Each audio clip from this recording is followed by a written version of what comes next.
Our ancestors built the first city as a beacon of peace on Earth. And it almost was.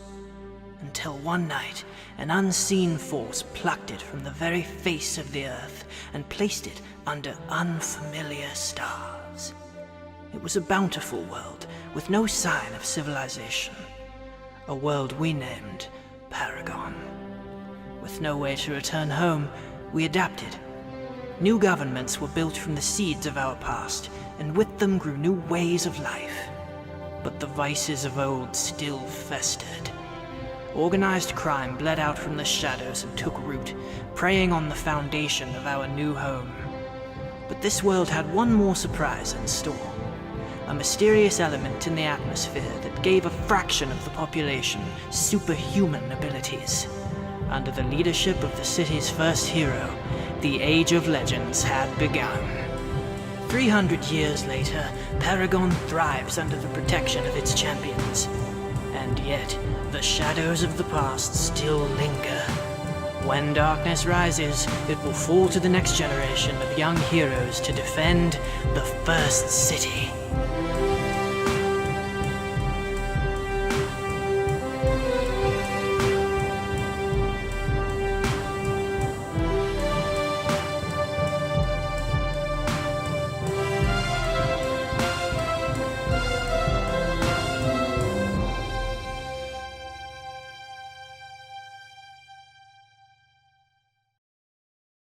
Hello and welcome to The First City, the show where you at home were the gamer all along.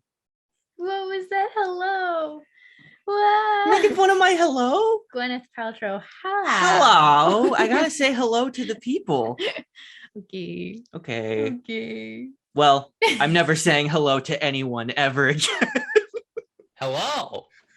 It was like a fantasy character, like, hello, children.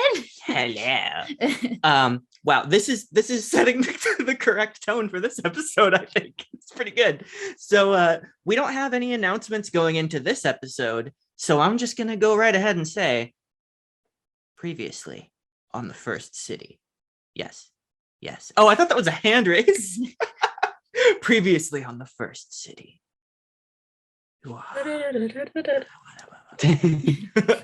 With the help of resident psychic Dr. Mary and our dear friend Poltergeist, Team Pantheon ventured deep into Jeremy's mind, trying to recover the lost memories from his missing 6 months.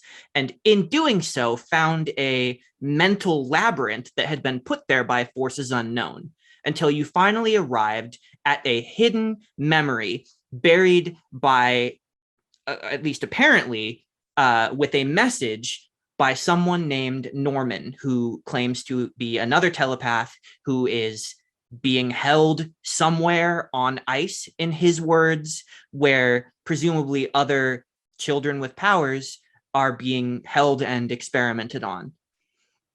He planted this sort of hidden labyrinth in Jeremy's mind to hide a memory that he said these forces were essentially looking for, and he hid it from them, to his mind, successfully.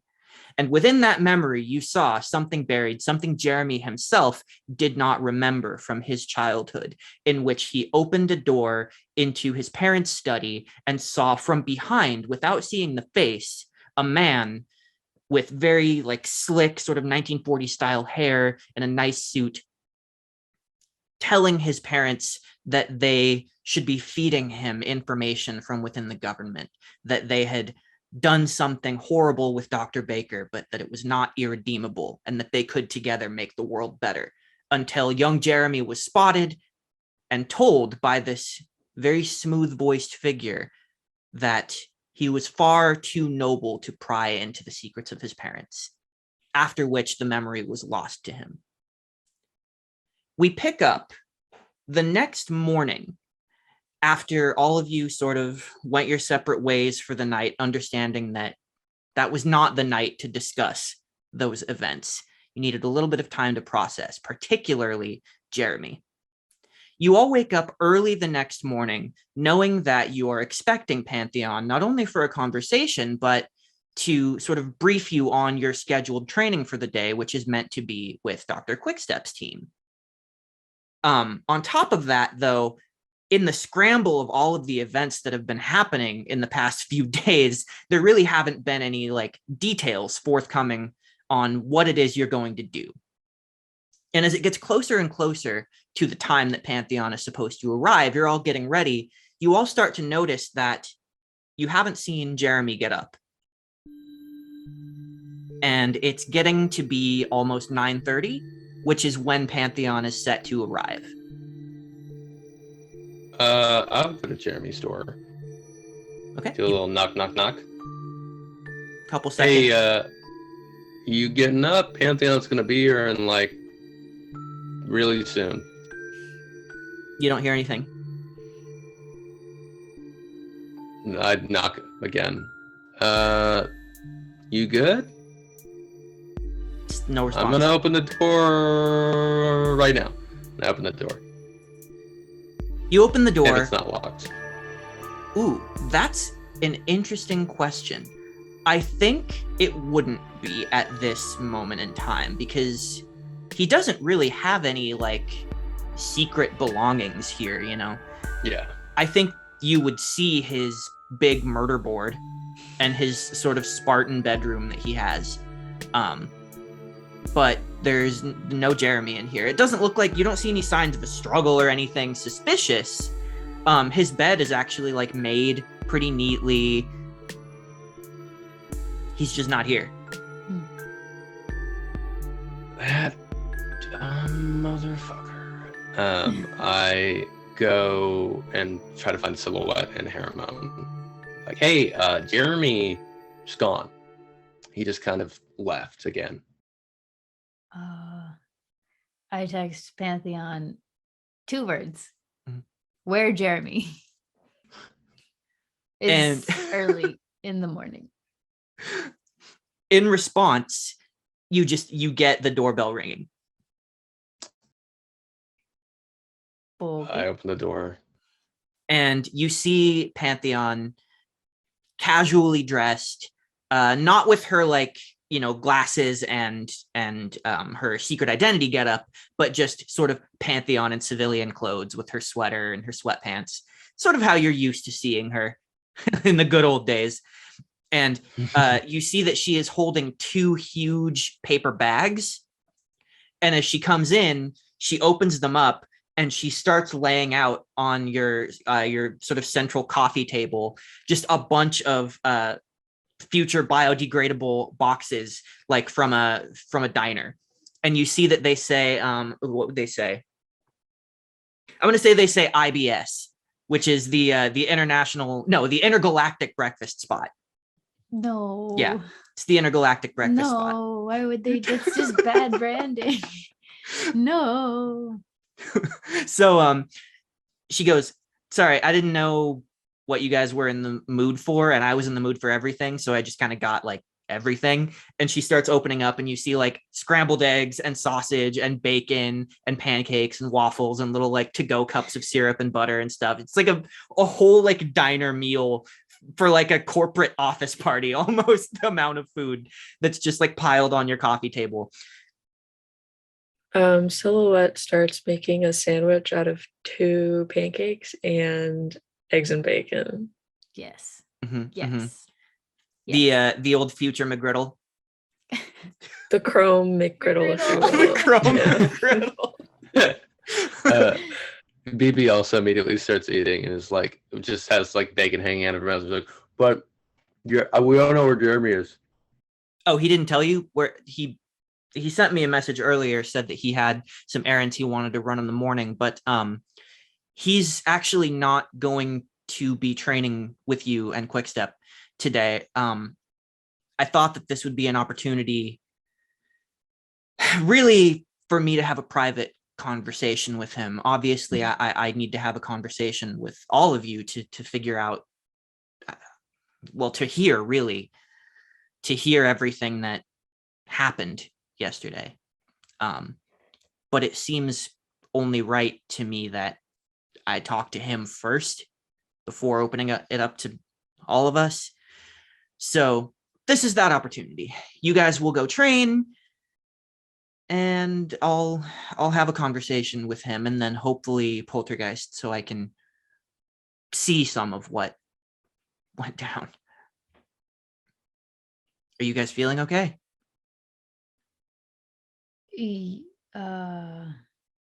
I guess so. Take out the oh so familiar like little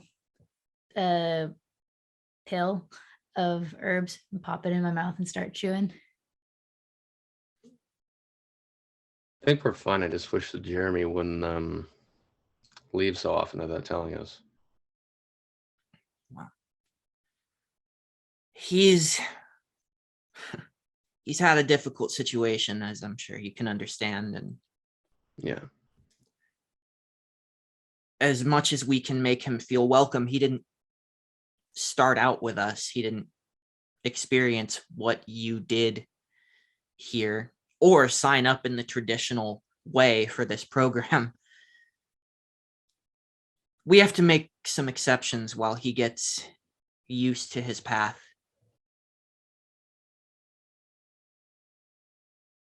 All we can do is try to make it as smooth a process as we can, make him feel welcome, and, well, still be aware that there's so much that we don't know. Fair enough. So we're seeing Quickstep today? Yeah. Actually, I think this is going to be a bit of a change of pace for you guys, something I wish we could have maybe had an opportunity to do more before now. But I think it would do you good to get off campus for a little while. Do something fun, or, quick step fun. What does that mean? What does that mean? That can mean anything. What is quick step fun? Exactly. That's me being mean. I shouldn't. She's incredible. She's a hard ass. She has high expectations of That doesn't answer any of my questions. everyone here. No, it didn't, did it? And you see that kind of hit her in some kind of way. She stops eating for a second. You just detect the fork stops, and then she blinks it away, and then the fork continues. Okay. They were together. No? Yes? Who knows? That's the thing. We don't know Spice. shit about Pantheon. Jennifer, That's true. Jenemiah. What the fuck? She might also be like, yeah, I really do dodge these kids' questions a lot, huh? It felt like something in that region. For Hey, sure. Jen, It was those words that hit her. when are you going to stop dodging our questions and tell us about yourself? Did you actually say that? Maybe. Yes or no? Yes. Yeah. Do it for fun. For fun. This episode's already chaotic, so why not?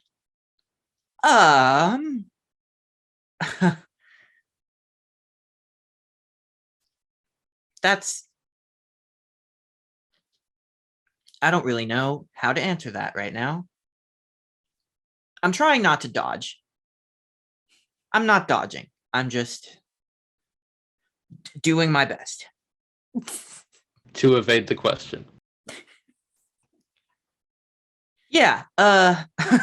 Here. Actually, I have something. And she reaches into her sweatpants pockets, or maybe she even has a little backpack, and she pulls out 3 what look like visitor badges with barcodes on them that are on lanyards. And she puts them on the table for each of you. She kind of lays them out in front of you. And she goes, "These will get you into QuickTech Tower." That's not what it's called. No. We're going to QTT? Yeah. And I think you guys all definitely know, but Silhouette probably more than anyone, that QuickTech is Dr. Quickstep's business. And they are primarily a tech industry titan. They do a lot of computer software, but anything in the region of technology, mechanics, vehicle design, clean energy, gaming, they have so many branches off of this one industry, and most notably, she runs the business not as whoever her secret identity is, but actually as Dr. Quickstep. Obsessed. That's something that can happen in this world. Doesn't happen often. She's kind of the main one that you can think of and that anyone would think of.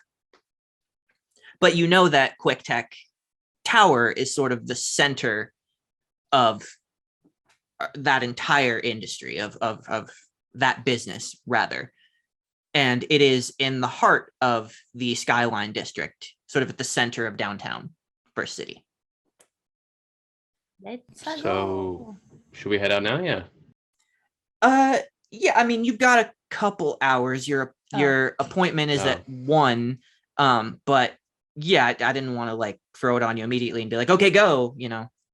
So, you know, but the mag rail will take you there.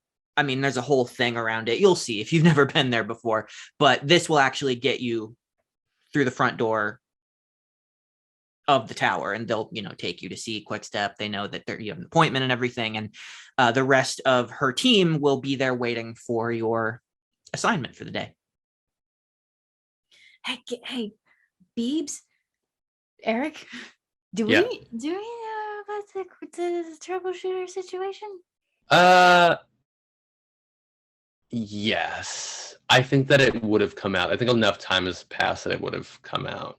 I think BB talked about it with Pantheon first, but then eventually brought it up with you guys. Was it just sort of like a hey, like what? How was it presented? It was like, So like we know. I went on a date with troubleshooter. I guess it was a date. Although, like, from what I understand, a lot of like dates are like going to get food and drinks and maybe a movie. But troubleshooter went to destroy public property, which I think is another type of date. But Y'all are weird. I didn't want to. I tried to stop her, but These lesbians out here. then then we kissed and she left me at the lighthouse alone. You guys kissed? She left. And then she left me at the lighthouse alone. But you guys kissed. We did. I don't know if I'm gonna kiss her again. We'll see. It just was a very strange situation, and happy it happened. Happy for it to remain a memory. Sounds complicated. We can talk about it later. Yeah. And, you know, I wouldn't worry terribly about the threat of more kissing today. I don't see that being a part of the curriculum, so at least you'll have a buffer, right? The buffer of professionalism. Exactly. Yeah. Well, eat up. I'll take, and she like takes one of the boxes and just like forks a bunch of the pancakes and puts them on. There's still several left in her hand.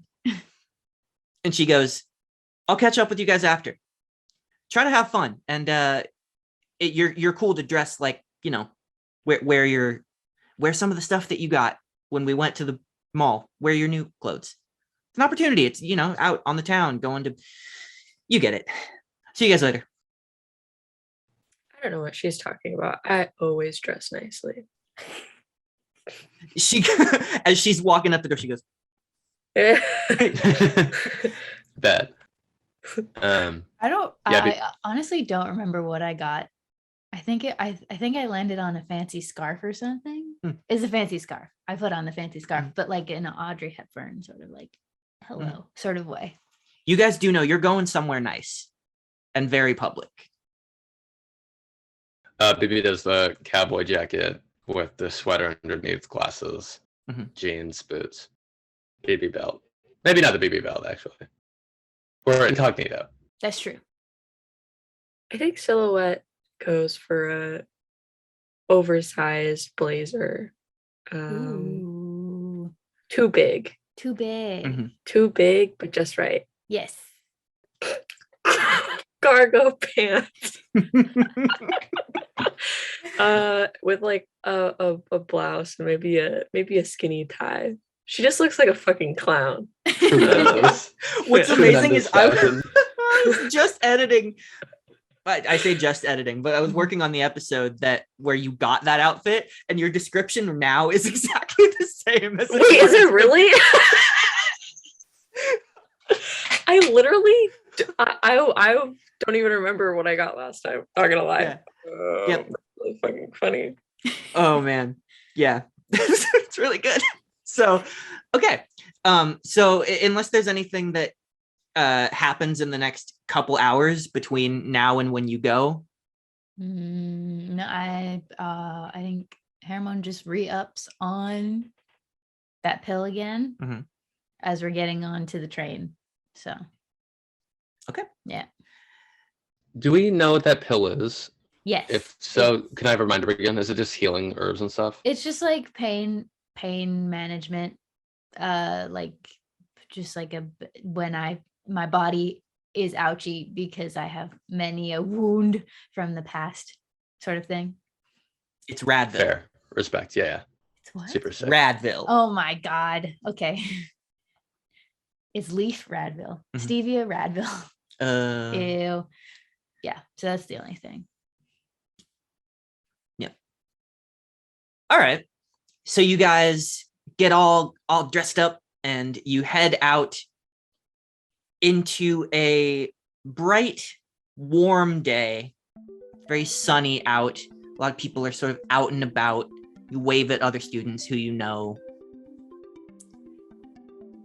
And you make your way off campus, just like maybe a block away to the nearest MagRail station, where you see that silver, blue, and orange train with that sort of shimmering anti-grav glow between the bottom of the train and the actual tracks that you know to be magnetic levitation. And you go to the platform, you step onto the train, and you all sit together as it moves you quickly and smoothly through the city at a high level. And you see, as you approach the core skyline district, first you crest into downtown and you start to see those skyscrapers of the financial district towering, glinting on this bright sunny day, piercing through the clouds. But as you get closer and closer, you see that the MagRail is actually leading you to the stop that you desire, which is directly to the tower, or rather directly to the surrounding area of the tower. Because at the heart of this area is a huge silver spire with almost like what is that one in Vegas that has like it goes up, but then there's like a disc at the top and then it comes to a point. It has sort of that energy. Yeah, the stratosphere. I think that is the name of it. Yeah. And you see that there is a Q with a lightning bolt for the little leg of the Q as like the logo on the top of the building. Very cute, very fun. And it's like glowing with this energy source. But all around it, you see this beautiful courtyard with lush green grass and trees that have been planted, park benches. You see people who are sitting around having business meetings. You see families taking their kids to the park. You see exhibits all around. You see other buildings surrounding as you step off the platform. And are greeted by like a holographic interface that gives you like a map, like a directory of all of these different areas that you can clearly see. And you see areas where there are like rides. There are like little rocket ship rides that you can take that are, you know, filled with children and teens hanging out. You see interactive exhibits, like holographic exhibits. You see that there is actually a museum that you can go to. All of these different fun areas that are very Epcot-like. It's just showing you sort of the wonders of modern technology. It almost looks like you're just standing amidst a celebration of the future. Cool. This is pretty sick. I knew that they had a lot of stuff here, but I didn't expect it to be like a theme park kind of thing. What if we didn't do training and we did this instead? I'm 100% on board with that. I think that's what we should do. I think we should go on that ride and that ride and that ride. And we should also get the popcorn. That's right there. If you Agreed. guys got Popcorn's there really like an good. hour early, you could Oh. we could just say that you guys still like just enjoy yourselves for a Hell while. Theme yeah. park montage. You see photos of them like going down a fucking water ride and shit. Is Pantheon there too? No. No. No, She's damn got it. stuff to do. Yep. Wow. Yeah. So yeah, we get these like little snapshots of ride images and you guys like taking pictures of them. I think maybe in the future too, they don't charge you for the pictures. Nothing really costs That like money at sucks. this. I think what happens is, you know, when you come out of a ride and you see the photos on the screens and it shows you the images of the people on the ride that the ride took, you know? And usually you see people crowded around there like taking pictures of the picture with their phone instead of like buying them. In this one, those pictures come up with like a little QR code. So when you scan it with your phone, you get the picture. So you guys can like have the pictures of yourselves on all of these rides that you went through. Texted immediately to Pantheon. We show up at this training absolutely drenched in the theme park water. Yeah. Yep. So full of popcorn and joy, you eventually make your way through the courtyard and up to the front doors of the tower that whoosh open. And you find you don't have to show your badge to get into the tower. And as you do step in, you see that there is sort of a holographic sort of track that imitates like QuickStep moving around to the different areas of the room. But it's kind of like a cartoon of her. It looks like it's not her likeness so much as like a Mr. Paperclip or like a Mr. DNA sort of a like caricature of her that is just sort of running around and like interplaying with the lighting. But in here is just this bustling sort of quiet, if that makes sense. It's like business quiet, where you can hear shuffling steps, clacking keys, and footsteps, briefcases being opened and closed. And what you don't hear is like meetings taking place behind closed doors, because why would you hear that? The sound design in this place is good. So you step up to this circular sort of booth almost, where the receptionist, who is actually a robot on a track with multiple arms and a screen with a smiling face on it that is like digitally projected. It's almost like it's made of like sound bar stuff. Can you tell I'm a musician because I know words for that? You know, when music is playing and you see the multicolored little boxes that make the sound waves, that's like what his face is made of. Level? Yeah, like that. That's what his face is made of. I meant that she just had like a sound bar speaker on her head. It's got a rectangular sound bar for a head. Yeah, it's got like green and yellow and red sort of volume level looking pixel face. It's got like a little pixel smiley face. And you can see that it's on a track because it wheels around inside this circular desk, essentially a receptionist desk, to like interact with other people, interact with different screens, make appointments. And it swivels around to you guys and it goes, "Welcome to QuickTech Tower. How may I be of service today?" Yeah, we're from Moonlight Academy. We're Team Pantheon and we're here to meet with Dr. Quickstep's team. Well, isn't that just lovely? Do you have your ID badges ready? Did we get ID badges? Well, these are Yeah. these are the Okay, badges. good. Yeah. Okay, Badges. So you hold them up and you see that he scans them with his face. The little light blinks on his little screen forehead, boop, boop, boop, and it approves. It flashes green. He goes, "Excellent. Right this way." And you see that from his central compartment, you see a little panel open up, and a smaller, like maybe about this big, like the size of a rubber ball, smaller hovering robot emerges from within its body. And it has just like a teeny little Cyclops eye screen, like ring around it. And as it hovers in front of you, you hear like a tinier version of the same voice as it hovers amongst you, and it goes, "Follow me, please." Wow, I'm This in is love. very good. Yeah, this is excellent. And it hovers and it brings you guys over to the main elevator, where it scans with its face. It actually like unlocks the touchpad and the doors open. You step inside and you have the choice as to whether or not you want to have the elevator be transparent. Ooh. So you can actually like see out over the city as you step up and like look out over the sort of park area. Transparent. You can also open it up like in degrees too. So you can make just like a window in it if you want to, too, instead of like the whole thing. No, the whole thing. We're going Willy Wonka Balls to the wall. glass Yep. elevator. So you go up maybe like, I don't know, 8 floors. So it's not a super long ride, but you step up and the doors open and you step out into a lobby that is actually full of like classic sort of arcade games. You see holographic chess sets set up. There's another robot receptionist, but this one has like a big cool robot mohawk.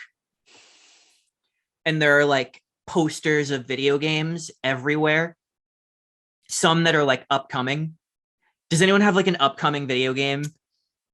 Metal Name. Gear Solid. Metal Gear Solid 69. Steel, piston, gaseous, undercover. Animal Crossing Extreme. You The can kill people in it. Beasts Xing. yeah, the instead of Sex. instead of kicking your villagers out nicely, you have to murder them. Yep. Mhm. Oh my god. And the little robot goes, 8th floor, game design technology, and brings you through the lobby and down the hall. And as you traverse down the hall, you actually see people who are like wearing lanyards are moving between these rooms, and you catch glimpses through windows and through some open doors of like people on computers working on like holographic interfaces that are projecting almost like the volume that they use to make the Mandalorian. They're simulated like environments and gaming technology. People are programming, designing, drawing concept art. You see that this is a pipeline of game design of the future with a lot more like hollow interfaces and realism that is what every gamer has dreamed of, right? It looks like you're looking at them designing people in a way. Ultimate gamer fantasy. And people sort of nod to you and smile pleasantly, but mostly they're pretty occupied here.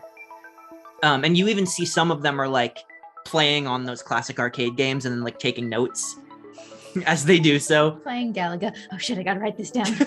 Yeah. And finally you come to a door that is closed and locked with no visible handle on the door, only a screen interface. The little robot scans it with its face and the door slides open. And inside you see like an antechamber. It's like the door opens, but you can't see inside yet. There's just like a mini little lobby room. And the little robot goes, "Stepping through this door, you will meet with Dr. Quickstep for your appointment. Thank you very much for your time and for coming to hang out with us here at QuickTech Tower. Have a nice day." And the robot zooms away. Oh, Silhouette does something with the robot. I was just gonna say Silhouette says bye, I love you. I almost wanted to be like, thank you.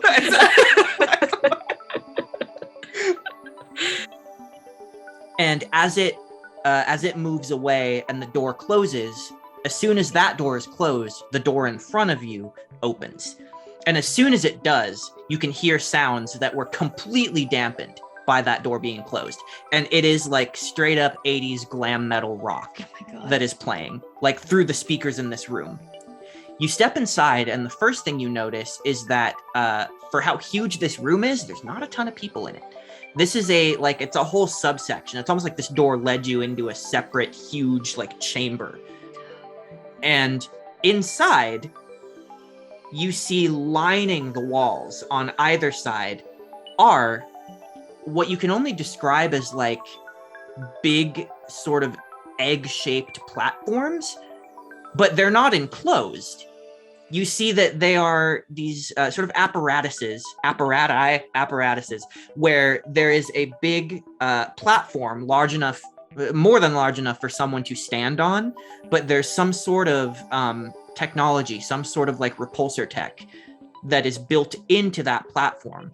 And you see something similar up top that's about maybe 8 feet above it. And that's how it sort of forms the silhouette of an egg. And they're sort of hooked into the wall somehow. There's wiring there that's cleverly hidden. And these chambers are lining the walls. There are dozens of them, like all down this room.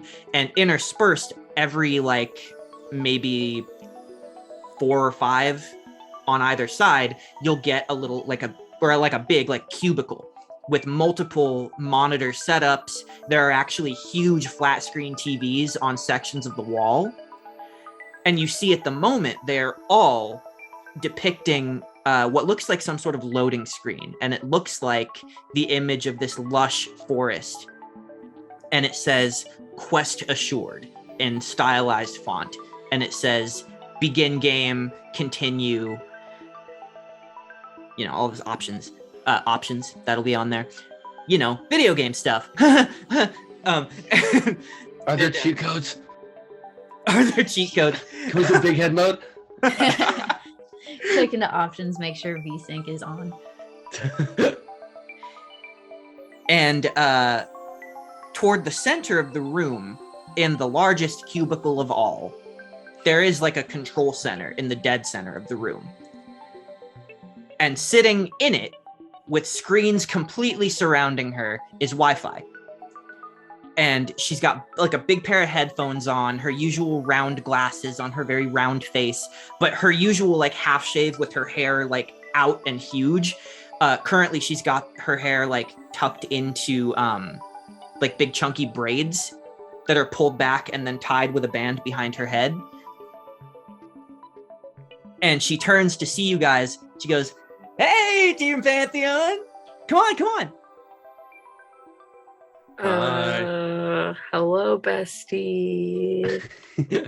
And as you step up, you also see that Dr. Quickstep is standing nearby. But you almost didn't recognize her for a moment because she's not wearing her like gold and crimson bodysuit with her leather jacket. The only element of her costume that remains is the helmet and goggles. But she is wearing this deep crimson, like fitted pantsuit, sort of power suit with a black and gold tie. Yes. And she's standing there with her arms crossed, almost like perfectly still, as she looks at you approaching. She goes,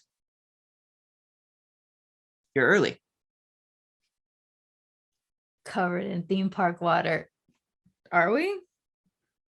How did we cut all of that into less than an hour? Well, a few minutes early at least. But welcome. How do you like the tower? I Like want the tower and the things surrounding it. I want 50 of those little robot guys. The popcorn's really good. Wi-Fi goes, Did you hit Splash Robot? That's the best one. And she looks at your outfits and goes, "Yeah, you hit Splash Robot." Splash robot. That. Splash. Not a winner.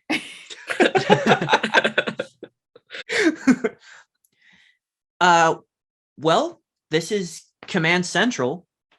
I don't really want to call it my lab, and Quickstep goes, for the time being, it is.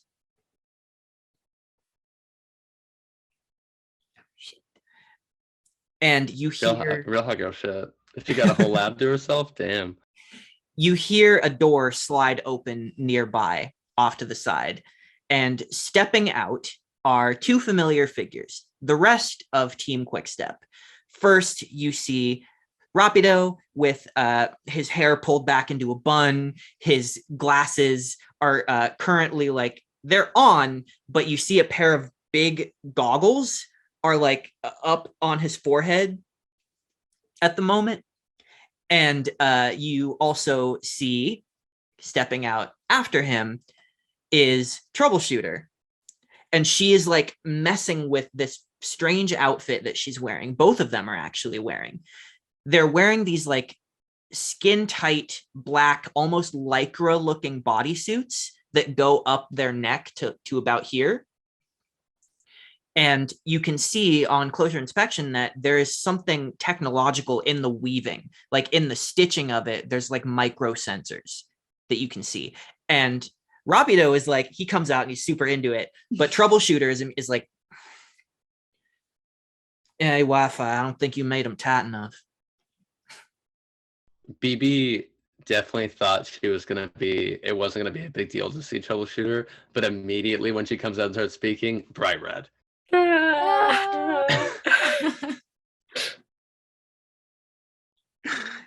Of the look at Quickstep and be like, we're gonna have to wear those too, aren't we?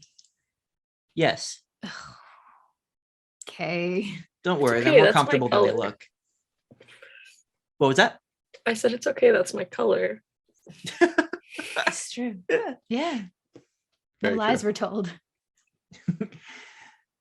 Rapido immediately runs over to you, Haramon, and is like, did we finally get to work together? Did we get to do something together? I can't imagine looking at Wi-Fi. Can't imagine what it's going to be. Wi-Fi goes, there's no need for sarcasm. I'm going to explain it. So, anybody already familiar with what these babies are? And looking at these chambers, actually, I think Silhouette at least would be. Yeah, And- they're egg. They're egg. These are, as a big technology brain, these are a very advanced version of some sort of Eggs. anti-gravity chamber. And you've seen something like this in arcades before, Uh-huh. where people will like suspend themselves in an anti-gravity chamber before they put on like VR goggles of some kind Mhm. so that they can move freely. We're gonna fly today? Wow. And BB, actually, I think you've seen a different version of these. You've seen a military grade version Yeah, for I was VR gonna say, training. But that was PDP. Mhm. Wow. Duality is so strong. BB looks shiftily over at them. I feel like maybe the PDP ones had like fucked up shit installed, like pain sensors or something that was heightened. Something that was, it's kind of this thing of like, this is training, and if you mess up, you're going to suffer. Yeah. So she looks at them kind of shiftily and is like, "Ugh," but knows that these are not the variety she's dealt with before, almost certainly. Watch it be exactly like that though. I imagine PDP had it turned up to like 10. I imagine that is a too factor of the strong. normal ones, but like PDP was like, hey, light burn is actually going to feel like a second to third degree. However, degrees of burns work. Mhm. Well, Dr. Quickstep speaks up and she goes, I'm actually going to let Wi-Fi explain to you what she's been working on. Wi-Fi. And Wi-Fi goes, well, what you're looking at is perhaps the most advanced adapting gaming technology not yet to hit the market to date. This has been a sort of a pet project of mine. Silhouette, I'm sorry, I didn't tell you. I've been hinting at it. I've been so excited, but I couldn't. It's talk about it. okay. I'm just excited to be here. Yeah, it's pretty great. But so essentially, these obviously anti-grav chambers, you've been to an arcade, you've seen these before, but nothing like this. See, these, well, with the goggles, of course, see they're wearing the, Rabia goes, don't do it, expensive. Okay, so obviously that's going to transport you into the world of the game, and you'll be able to move freely. But the special, most radical thing about my design, well, mine, and of course, I mean, Dr. Quickstep with the resources has been helping me along the Quickstep starts to give this look of like, I'm happy that you're proud of this, but come on. Stereotypical tapping of the foot. Mhm. Yeah, I think she doesn't do that because she's like extremely professional and always like 100% of the time, but it's like a sharp look, like, and Shit. and Wi-Fi goes like, okay, yeah, and she's like, so this game, I have called it Quest Assured, and it is a completely adaptable game in every way. It's a learning computer, and it's fully programmable, not just by programmers. It is designed to actually work with the player. You feed it your favorite stories, your favorite media, personality profiles. You can even feed it templates and voice samples, and it will extrapolate characters, details, settings to build a story that is unexpected to you, but fitting the parameters of the kind of story that you want to engage with. Are you following so far? Yes. Sure. I wouldn't go so far as to call it AI. It's not intelligent, but it has intelligence to it. I mean, it's well, that's really the best I can describe it. It's highly adaptable, but you're really just going to have to go in there and see. I won't be joining you because I will be monitoring from the outside. I'll have an avatar on the inside, but this is all you guys. You are going to need to change into your suits, though. These things, they're full body sensors. They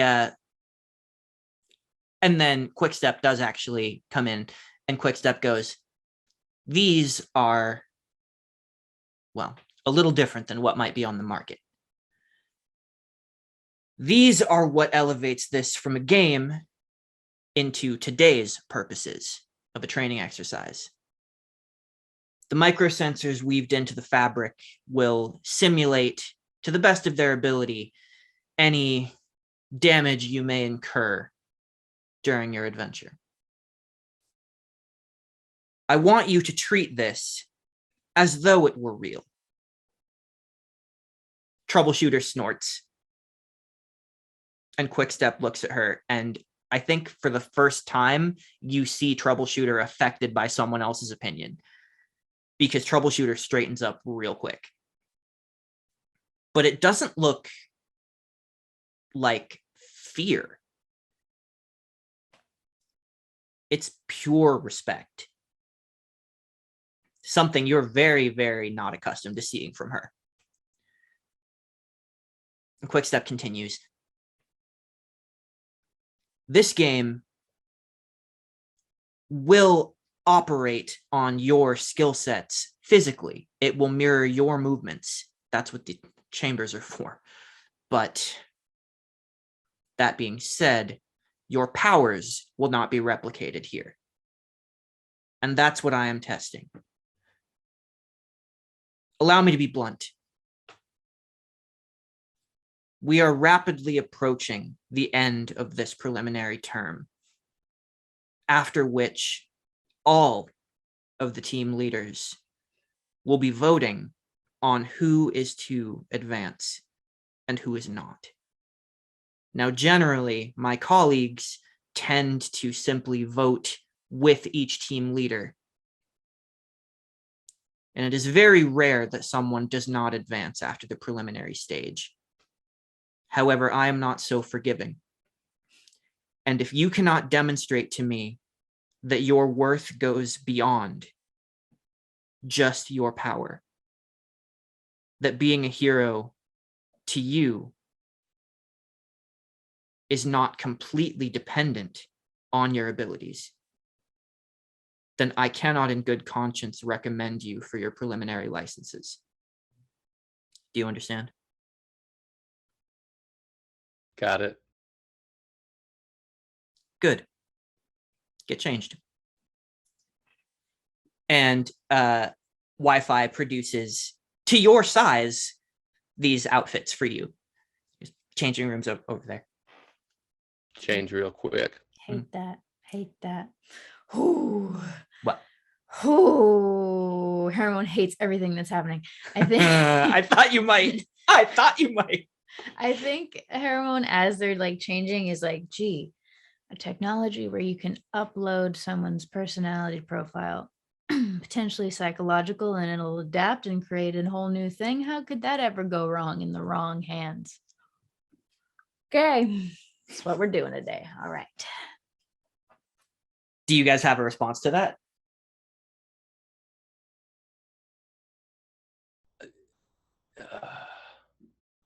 I assumed we were changing in different rooms. And that was a self monologue, but Oh, well, that's up to you guys. I mean, you can, there are separators. It's the same as when you were in the mall, right? There's technology that allows you to talk through walls to each other. I don't know if BB would say anything to that. I think she'd maybe just go, I think BB's like, yeah, it's not great, but is thinking about troubleshooter. Silhouette goes, what, you don't want to be a video game character? This hasn't been a dream of yours? We are two very different people, and I love that for us.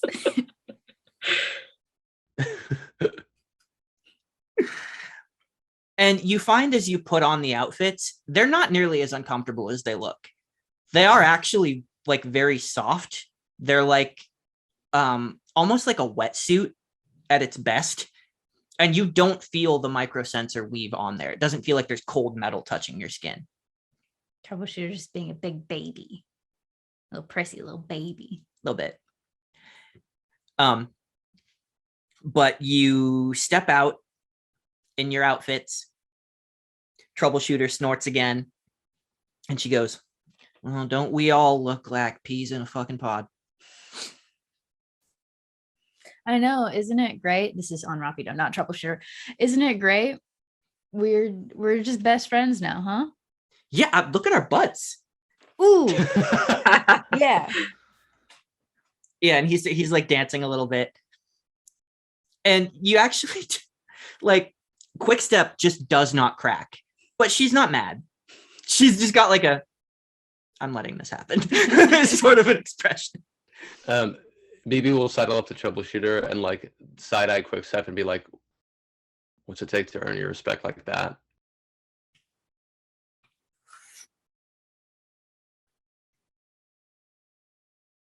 Like that?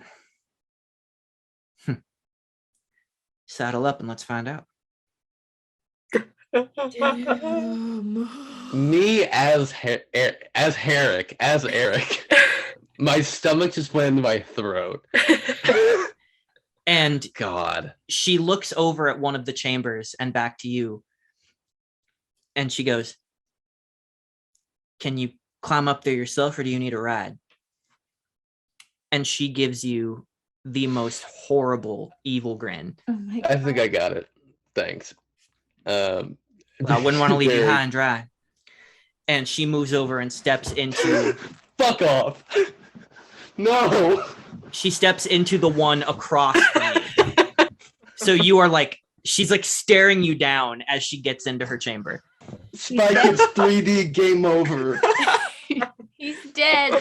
You've killed him. Sorry for the loud noise that just happened. No, it was worth it. No, I get in the fucking pod. I get in the egg. No, if we die in the game, do we die for real? Wi-Fi goes, I appreciate the reference, but no, this is a little less holodeck with the safeties turned off and a little more like Ready Player One, you know? I know that's like ancient, but Not really the book, the movie. Well, actually, maybe more the book. The movie was interesting. The effects were great for its time, but the casting left something to be desired. I don't know. Let's get into it. Wasn't in it.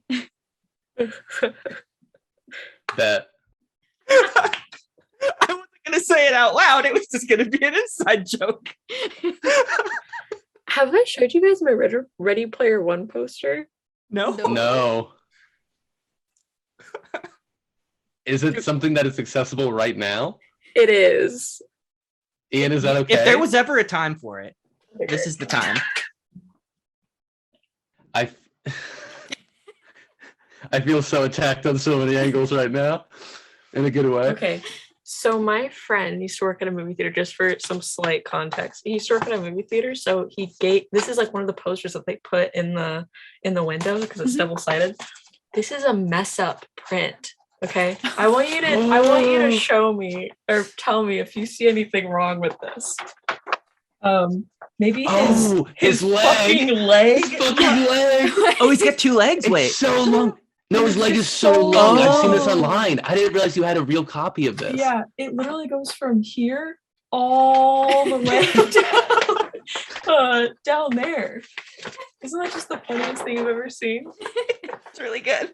Yeah. Why is that not up on your wall? That's art. I know, you're right. I don't know. You know what? That poster is it's posted up like on one of the walls and behind one of Wi-Fi's monitors. That exact one. Good. I love that. And show and tell. So Wi-Fi continues. She goes, sorry, in layman's terms, you have a certain amount of hit points. Now, the pain you feel will be simulated, and if I may toot my own horn, pretty realistically, but you're not going to die, and we're still being ethical here. This isn't about to kill you or severely injure you permanently. If the damage threshold goes above a certain point, your pain receptors will fire off a warning shot, essentially, and you will be disconnected. So you die in the game, you're kicked out of the game, and you lose, and you're not getting back in. Which feels like death in real life. So it's fine. Failure is bad. Yeah. Good enough. And Troubleshooter goes, so don't. Yeah, no shit. And I step into my egg You across step from into your Rapido. Okay. So you all step into your eggs. And as Wi-Fi is about to turn on the anti-grav, she goes, you might want to bring down your goggles first. It's a little jarring once the anti-grav goes up. And you see that same select screen that was up on screen, but now you're like kind of immersed in it. You find that you can actually reach out and hover over, and you see like your hand. You see that as you step on it, she types something in and a scanner begins to happen. And then you can see your hand in the game. But you can't really click on anything. You can just hover over it.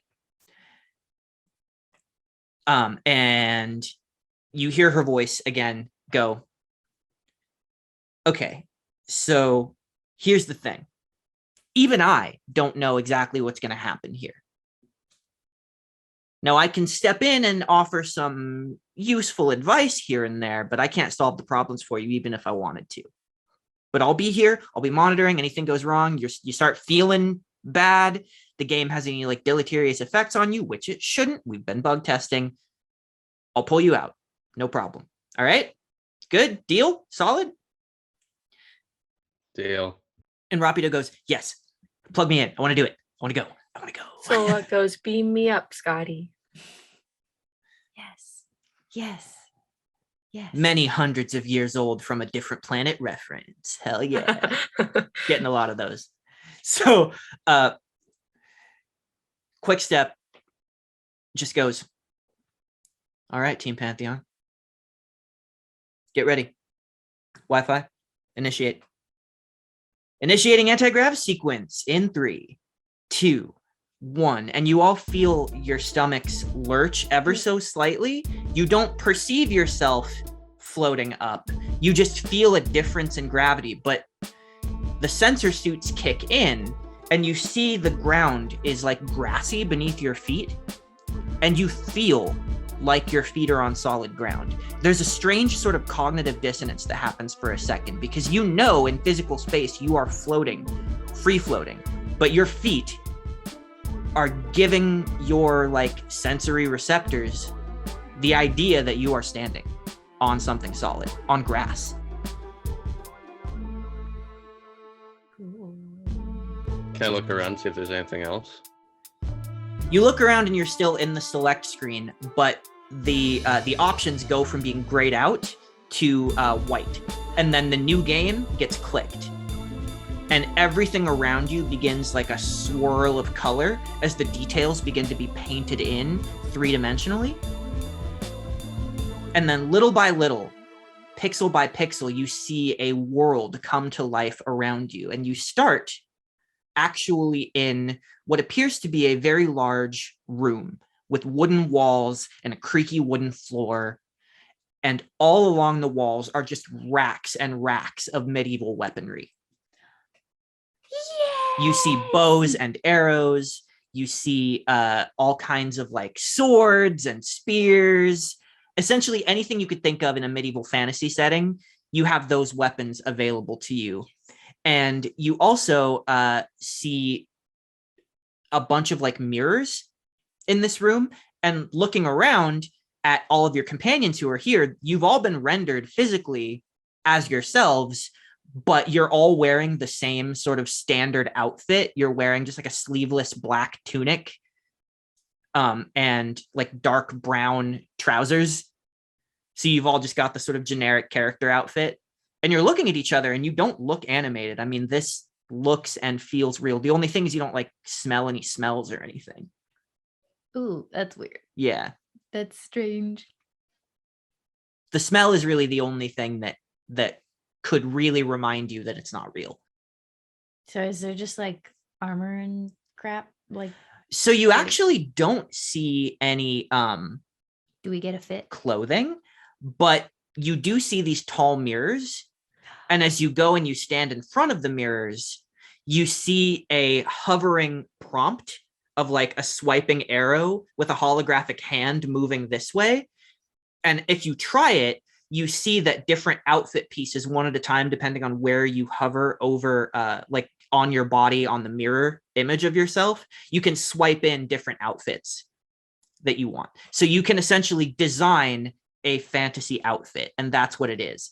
So as you guys are all standing here, you see Rapido immediately takes to it and is like, oh, hell yeah. And he like gets into it as he's designing his look. Troubleshooter is not really burdening herself with that at first. You actually see she just goes straight to the weapons rack. She beelines to a quiver of arrows and a bow, and also a hand crossbow, puts it on a belt. And then she steps up to the mirror and she swipes to the simplest thing she can find. She just puts on a leather vest, like a tunic with ripped sleeves underneath, and just very simple leather hide pants and boots. And then she's done. But you do see, this is the first time you've ever seen her sleeveless before. She's always got those like red or white sleeves. You see that on her left shoulder, above the line of where her sleeve would normally cover, she has these red, like deep blood red tattoos that look almost like veins have been outlined, and they travel up this way, and it looks like they continue past where you can't see. We've never seen that before. Yo. BB notices that. BB goes up to the mirror thing and is like, not a cowboy, not a cowboy, not a cowboy. He's not really looking for that, doesn't expect to find it, but goes for what she perceives as middle of the road next best option, which is Robin Hood Men in Tights, full green, thinking about the grass that she just saw. And then instead of going for a bow and arrow, because she feels weird because that's Troubleshooter's thing, she goes for like a David and Goliath like sling. One of the ones you spin around really fast and then chuck it, and it like can really fucking kill someone. That's fun. Yeah. So you pick it up And- and you feel the weight of it in your hand. Are there any like magical stones or pellets that I can throw with it? Magical stones or pellets. By pellets, I mean like maybe like a smoke bomb thing. I don't know. It doesn't look like you're being given access to like magic at this moment in time. It looks like you're gonna, and based on what Quickstep told you, this is going to be reliant on your physical abilities. But For you sure. do That makes sense. find some smoke pellets could be interesting. Maybe you get a little baggie of like caltrops or little smoke pellets. Tight. Perfect. Yeah. Then baby's ready to go. You can basically get as many accessories as you can carry. It's not limiting you in that way, but you feel the weight of it on your body. Cool. So who would like to describe their outfit and weapon selection next? I've spent a lot of time thinking about Haramon in a D&D scenario, like if we ever played a one shot where we were playing 5e or not. Mhm. So I think what they choose is very similar to their iconic getup, in that like there's some elements that are flowy, but there's pants because of mobility. But it's all like dark navy blue and silver. And there's like the motif of like stars on it. And they get like star constellation, like silver freckles on their face because yes. And That's so fucking sick. It's really good. because in my head, if this were a D&D, Haramon would be a circle of stars druid. So everything is stars themed. And then they go over to the weapons rack. And they just get all of the melee weapons they can carry. A stick, a staff, like a short sword, a dagger, just not enough to become encumbered, but definitely have multiple different options. Yes. And also maybe a medicine pouch because it's still them. Yes. I don't know what Silhouette would wear. I feel like maybe just like tight pant, tight long sleeve, with like a vest over it. And like a utility belt that just has like tons and tons of pockets. A bunch of pouches. Yes. Yeah, little pouches. And maybe like knee-high boots. Mhm. And I don't really know what weapon. I feel like maybe she would go for Well, we know that she knows how to use a whip or whip-like. oh yeah, that's true. thing. I guess, yeah, because I was gonna say like I feel like she would take more like tools than she would like, Mhm. you know. You can get like lock picking tools and stuff like that. Like yeah, basically a rogue. Yeah. You can take sort of there aren't gadgets. There's no mechanical gadgets, yeah, but there are like smoke bombs or pellets and like caltrops and different stuff that you can think of. yeah. I feel So- like maybe she would take like a dagger just as like an extra, but Dagger is a fun and unexpected choice. yeah. I enjoy that. I want to see Silhouette stab Cool. someone. Silhouette fucking fully throats someone. The last thing that I need to know is I need a little bit of help with Rapido, because the first thing I need to know is how are his legs represented in his avatar, because he's not coming in with robotic legs like he usually has, but does his avatar just have like legs? His from where his prosthetics start, so at the knee he has like full plate armor legs. Yes, but that's so cool. they never Sick. come off. That's so cool. Yeah. Yeah, full plate armor legs. So, but he gets like as light as they could be too. You know, Yeah. they're like, they don't look like they're gonna encumber him. And you see that he sort of like jogs in place and he goes, I get that this is the point of the thing, but I kind of like, I hate. I'll get used to it. I'll get used to it. These look pretty sick though, right? I mean, They're pretty stylish. it's pretty cool. So the rest of him, he tries to keep light because he's a fast boy. So he's not going to put on a full set of heavy armor. So he does look very much like mismatched, like bodysuit again, but make it medieval. I think the top is just like, oh man, he's got, it's like slutty tunic, right? It's got to be like really deep cut, maybe sleeveless with some bracelets or something. Barely covers the dongle. Like fur-lined bracelets. Yeah. And then just plate armored legs. Yep. What would he take for a weapon?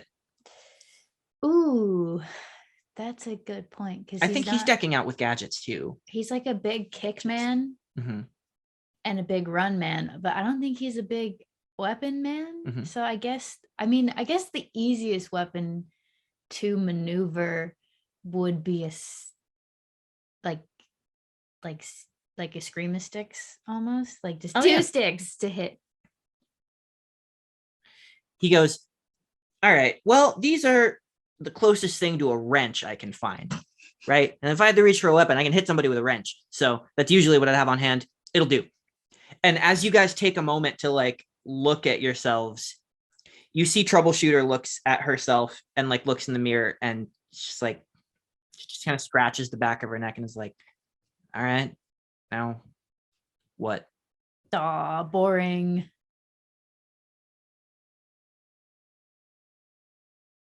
Boo. No, but he doesn't Boo. We're in like an armory, right? Yeah, you're in an armory. Can we just look around for an exit?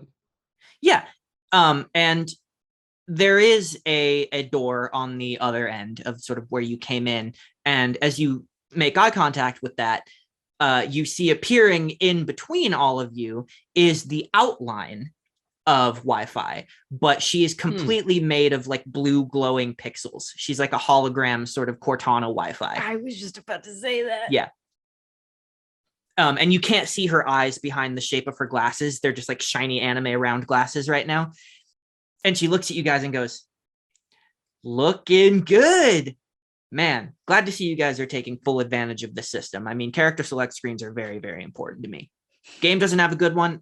Why do I want to play it? I mean, unless it's like a retro kind of a game that isn't going to have that kind of thing. It's like just different kind of thing, you know. Like, anyway, you good? Yeah. Good. What do we do now? Well, that right there is the exit. That's going to take you out into the game proper. You won't have access to this room again once you step through that door, and the quest will begin. So my best advice now is follow whatever white rabbit seems most interesting. If you see someone in danger, try to help them. But do what you would do. Like the good doctor said, treat this like it's real, because it's going to feel real. Troubleshooter goes, oh yeah, I'm sure it will.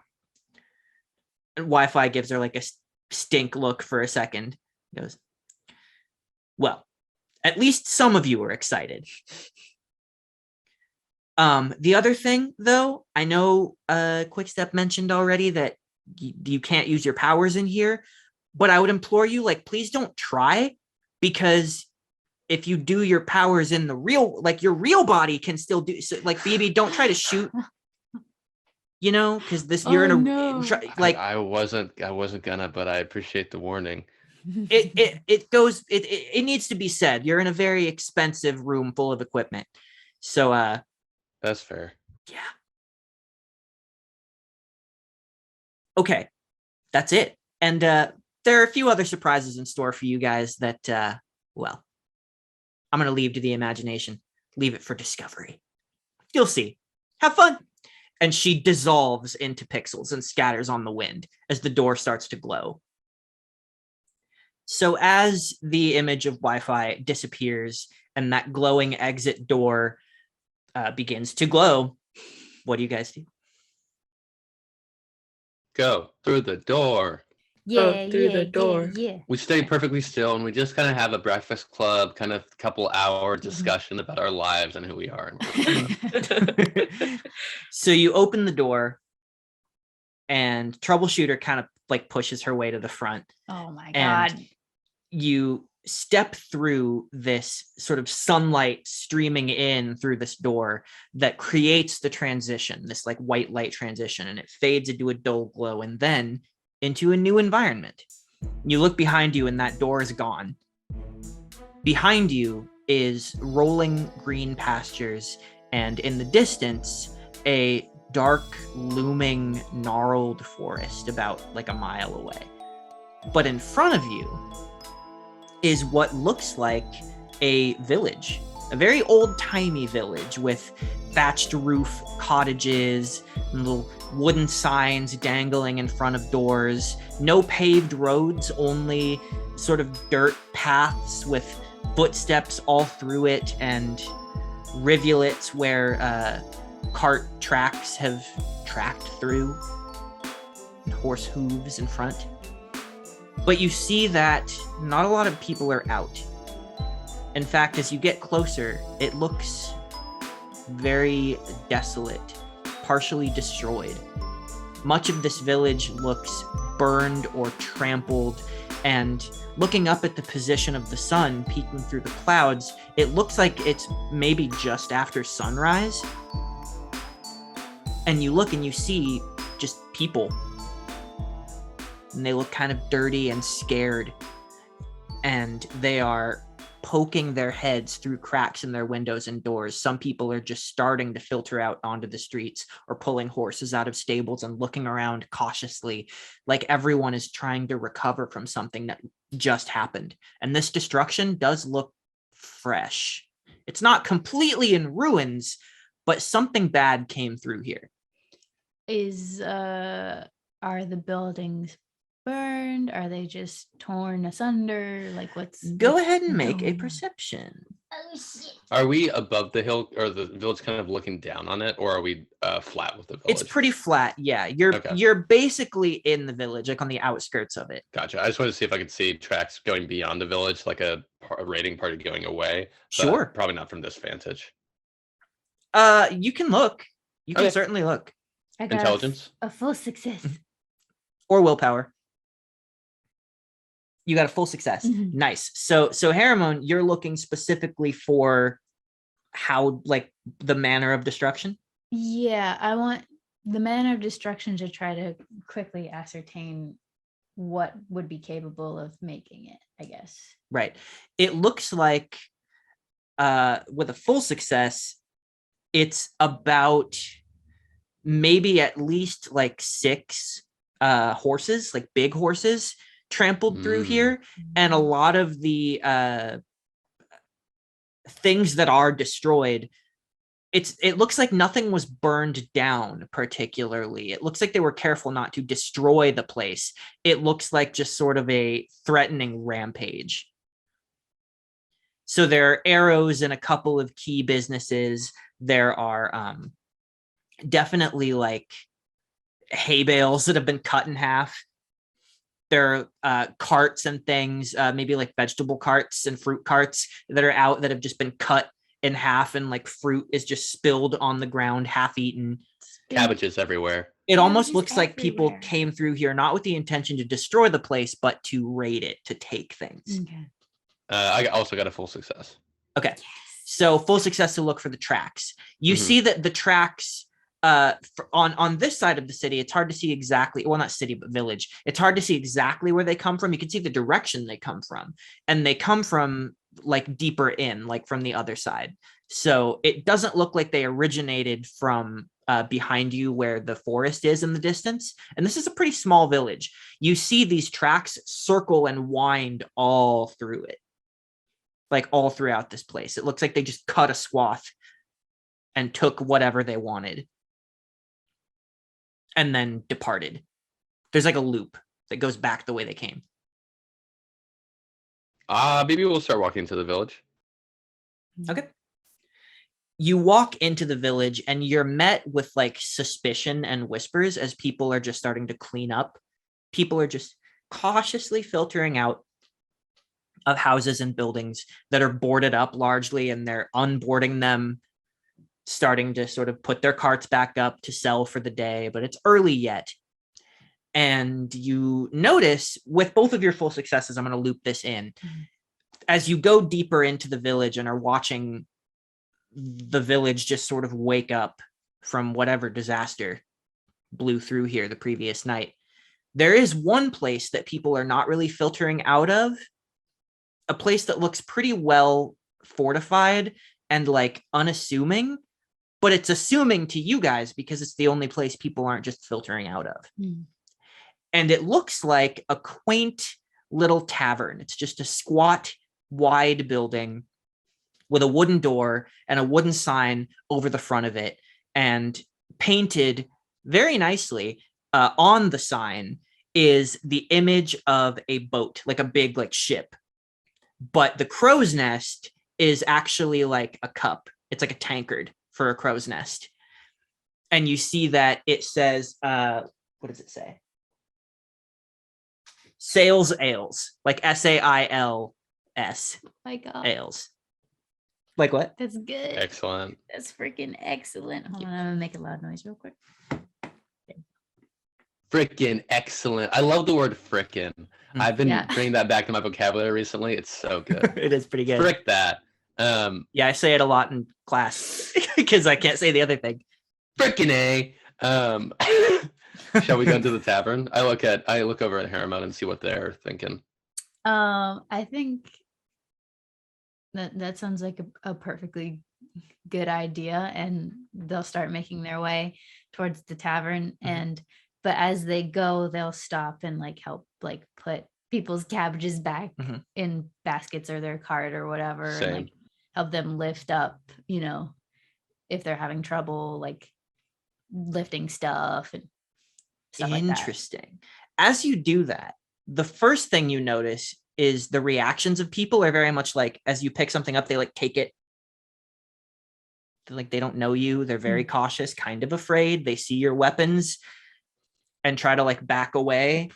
I'll pick up a cabbage. It's all cabbage here. They only sell cabbage. A cabbage that's out of their reach, and pick it up and hold it out to them. Thanks. I think you see an older woman with kind of a hooked nose and long gray hair. She looks at you, she squints, and she goes, "I've not seen you two around here before." It was actually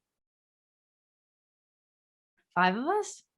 She looks beyond to the bad? others who are like not doing what you're doing. They're sort of investigating. You see, a troubleshooter actually is just sort of standing in front of the door to the tavern, sort of waiting. God, it looks like she's about to go in, but this woman goes, "Oh, armed bunch. I would caution you, there's not much for you here. Our wares are pretty thoroughly drained down." What happened? Because we just kind of came over the hill over there through the forest, and we just saw like, it seems like you guys had a pretty rough go of it. You went through the forest? Well, skirting. Yeah, we travel. We forest. skirted. Yeah, we travel all over. Sometimes we go in the forest just to go a little bit to the side and then go around. How are you? Normal things. We do normal things. You travel near the forest. You must be brave or incredibly foolish. It's a dangerous place, but you'll find so is this village when the sun falls. And why is that? No. We don't discuss these things out in the open. Please do not put me in this position. I must get ready for the day. only so much daylight to All right. No need to work up your blood pressure. Okay. You seem like a nice bunch of kids. If you know what's good for you, you'll get out of this village as soon as you possibly can, preferably before nightfall. You got it.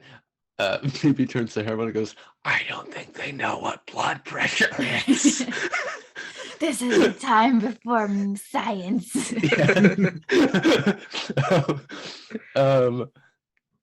BB nods at her and kind of starts wandering over towards the tavern and troubleshooter. Mhm. Looking for Silhouette to see what Silhouette's doing, I think, too. I think Silhouette is just like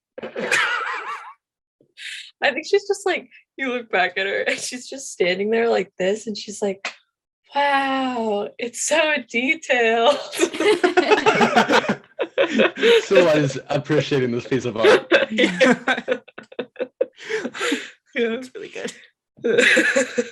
And then maybe like goes towards you guys once you guys are done talking to the granny. Rapido comes up to you guys too, and he's like, hey, I'm taking a good look around here, and it looks like maybe like 6 or 7 people came through here, but there was a bigger one. And he starts pointing out there are like larger tracks that look segmented, almost like armored feet, like armored boot prints.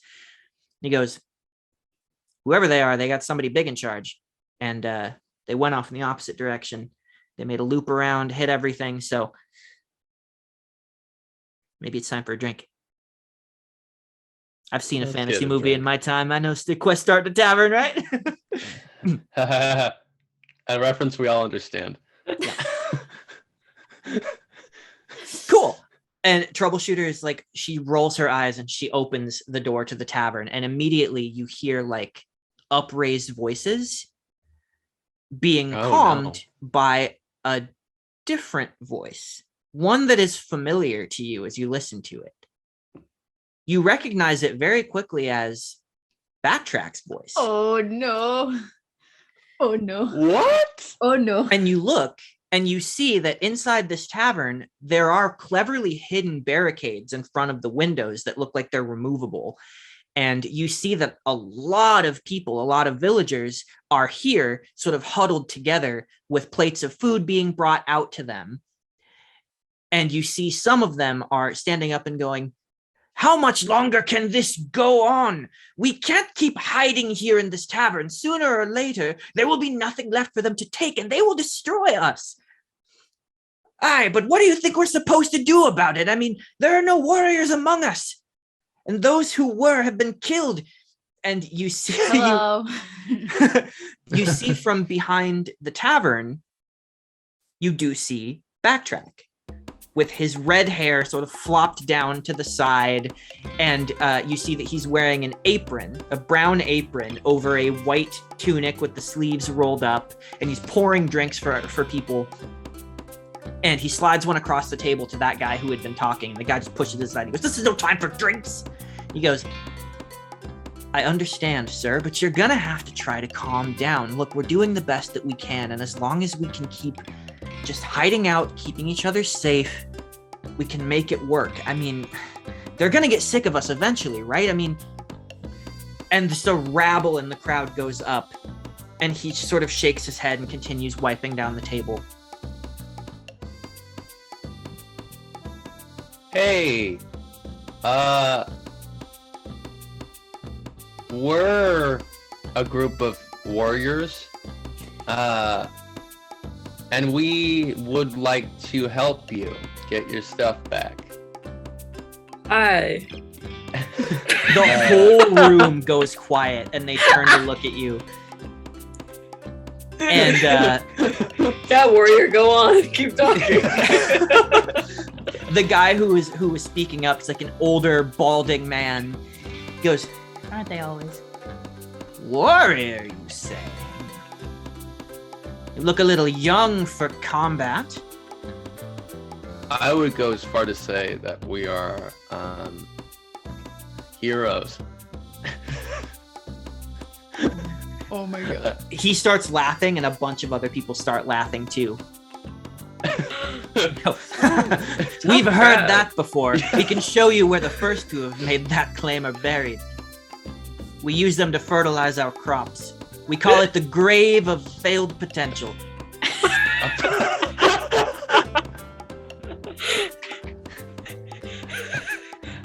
Oh my god! I feel like I've been there before. I take the mug that he like knocked aside or like pushed away, and I grab it and I take a very tiny sip, but I take a sip just for flair, and I say, "And your other options are." So here's the funny thing. Your sensor suits are not, you're not wearing a mask. They're not on your face. Yeah. So you feel it in your hand and you see it, but as you bring it up to your lips, like that's where it Yeah. stops being a like you don't feel anything there. But it's for the drama. Yeah. I just For wanted to the make that clear that you can't like drink something. Yeah. So you drink You it. suddenly like, feel sensors going down your throat. yeah. I do that just for me. Yeah. The guy goes, hide, live. If we try to fight back with fools, they may lose their patience and just decide that it's not worth it anymore. And what makes them think your little village, no offense, is worthwhile? I mean, it seems like you have a lot of cabbage. Why would they be so interested in such a large amount of cabbage? It's that green gold, you know? And you see they all just go, they don't even know our ways, and they start rabbling, and some of them start to kind of ignore you. But Backtrack walks over to you guys and he goes, here, step over to the bar. A lot of our supplies are drained, but got plenty of ale. On the house. Seems like you're new here. You could use it. Let me tell you what's what. And he sits down across the bar from you. Sit far away. And he continues his sort of idle animation barkeeper. And he gives you a very, very convincing Backtrack smile as he goes, man, I don't know where you guys came from, but you picked a bad time to roll into our village. You want to know why the Black Knight keeps raiding us? You might have noticed the creepy forest on your way in. Yeah, that forest is alive and full of rich natural resources. We're talking healing herbs. We're talking very delicious vegetables that will keep for a very long time. Now, the forest is too dangerous for most people to actually traverse, but a lot of the time those plants will naturally sort of die off and kind of roll down the hill into our village, and our economy is pretty much based on that. For lack of being able to go in there themselves, because big and scary as he is, the Black Knight and his unmerry band are cowards, they take it from us instead. They come through every night, night after night, and take what they want in exchange for protection. But, well, the only thing we need protection from is them. Huh. Welcome to the Moonlit Village. And he takes a long drink. Oh my god. So if they were perhaps no longer on this plane of living, that would be good for you guys. That would be excellent. I'm not entirely sure how you would plan to do that. And this isn't a scenario where we can bring them to some sort of justice through nonviolence. This is a completely violent scenario. Well, he is an outlaw to the neighboring kingdom, but, well, we're on the outskirts outside of their jurisdiction. I'm sure if someone were to catch the Black Knight and return him to the monarchy, then he would face justice, but out here, well, they don't really care what happens to us he's not causing problems in their kingdom. So Okay. I look around at everyone. Do you guys? Should we just do this? what? Is there Yeah. anything that you Kill the- could? Seems like this is the mission. Yeah. It does seem like that, doesn't it? I think maybe we should just wait and then kill him and then go back to our lives. Like wait here until nighttime or go into the forest? Well, he's not coming from the forest. Oh, sorry. Wait. Yeah. Wait. Right, pal? Do you wait here? Hmm. Oh, sorry. Wait here until nighttime or go track them and get the element of surprise. I think if we could track them down to where they hide out themselves, then they're not expecting it. And everyone in the village is safer because the fighting isn't happening around them. Agreed. Well, I agree. I suppose you could try to find their camp. It's dangerous. None of us have attempted it. Do they always come from the same direction? Yeah, pretty much. And that is North. north. All right. You guys are very strange. I mean, where do you come from? South. The Sunlight Village. Oh, Sunlight. Cool. Yeah, I've heard of them. Yeah, great. Is there anything that you could like give us that would help us? And we're not trying to take resources from you, but just we are putting our lives on the line just for the sake of your community. Is there weapons you could help us out with or anything? Or We've got a few ourselves. information. Or Well, information. The greatest weapon of all. Yeah, truly. Knowledge. we've had many before you, including myself, who have tried to fight back against the Black Knight and his mercenaries, but our weapons tend to feel useless against his armor. There's some sort of enchantment on it. Now, I've heard tell of a dark bard who makes his home within the Forgotten Forest, in a cave at the heart of the wood. One who has the power to end such enchantments to those who earn his favor, but, well, there's none among us who are brave enough to venture into the living forest like that. The plant life is, shall we say, carnivorous, because that would be the truth. But prove yourself against the forest, and the bard may just give you what you need. If you can get the enchantment breaker, maybe this time it'll be different.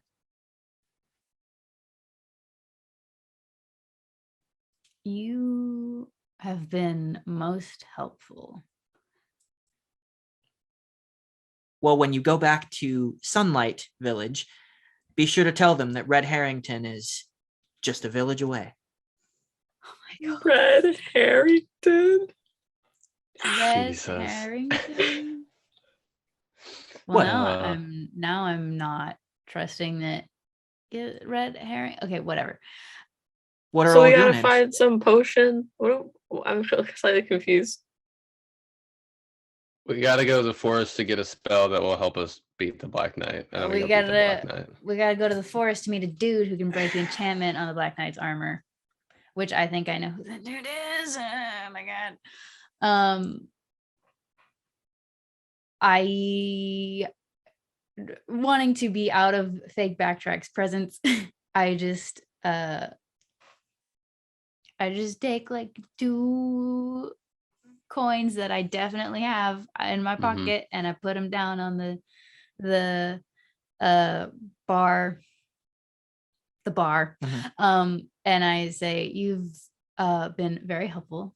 You are a good man, and everyone should value you more.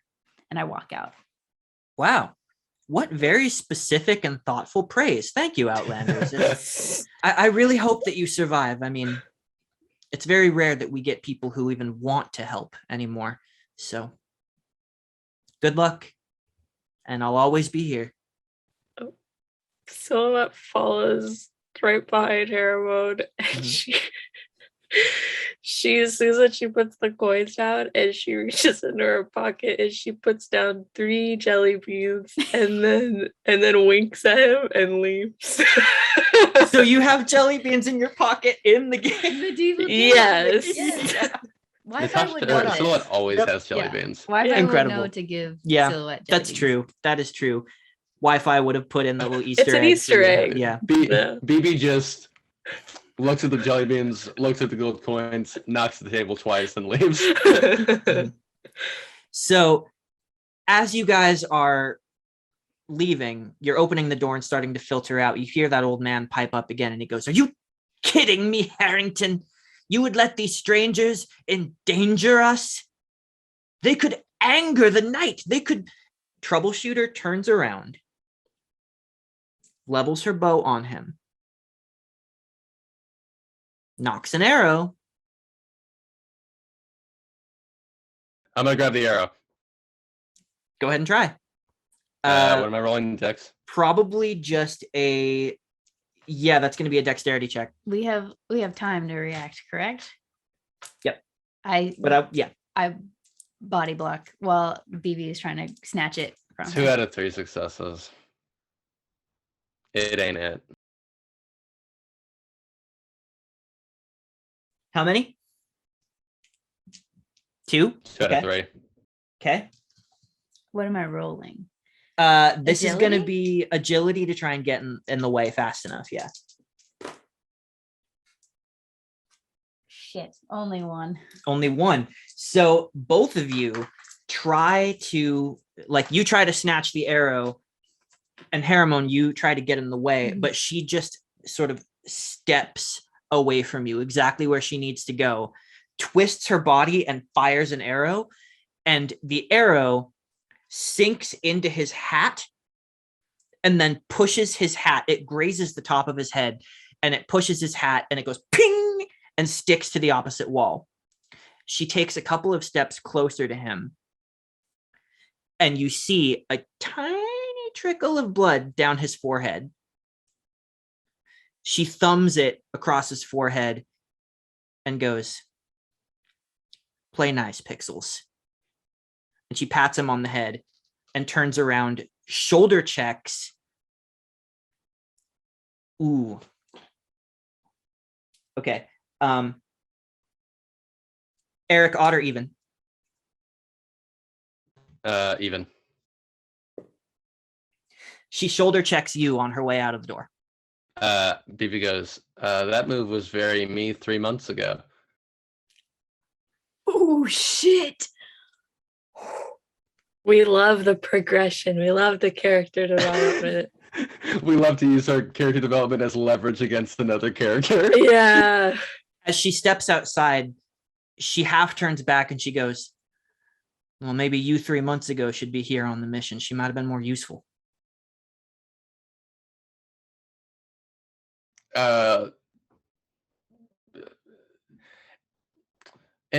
Me as Eric is internally making a jerk off motion, but I don't think BB would do that. I think BB would just fix her Robin Hood cap and then walk out.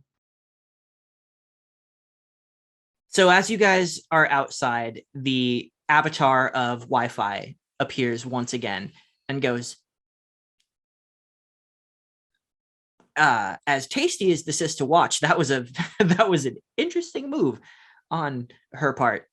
Wow. So you guys are getting a feel for it? You're okay?" Yes. Yeah, and we just go to the forest. I whip to Rapido Mhm. and I put my finger in his face just like this. And I say, "You get your fucking teammate in line." What do you think I'm going to do? Tell me exactly where you think in my skill set reining that shit in falls. I don't care. Oh, good. Now, see, now that I know you don't care, that makes it all God, I love Rapido. okay.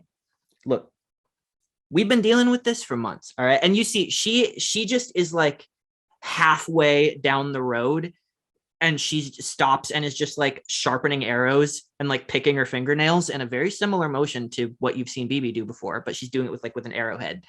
And he goes, look, we don't know a whole lot about her deal and where she comes from. All we know is that her goals are not the same as ours. Being hero to her is, there's no secret identity. There's no flashy costumes or code of ethics. She is pretty set on learning as much as possible. I mean, she's a fucking genius. She is building shit cybernetically that I'm a mechanics man first and foremost, and that's something else. Somebody like that, even without what little we do know about her, I think certain exceptions have to be made.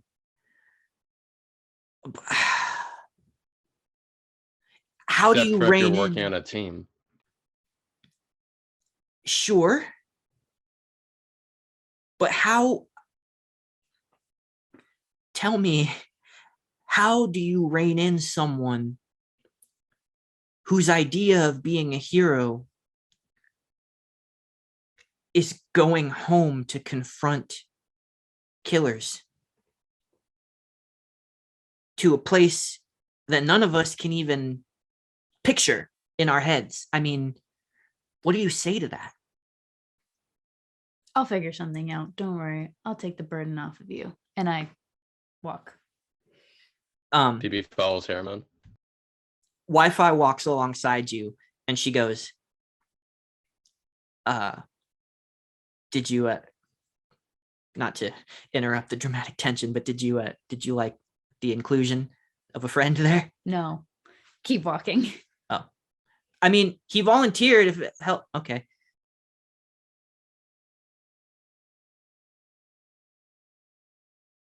And she's gone. God, wow. I want to say something really stupid, but Do it's it. such a Do it. Coward. Oh God. BB like catches up to Troubleshooter, and they're walking towards the forest, and she's like, those are pretty tattoos. Those are pretty cool tattoos.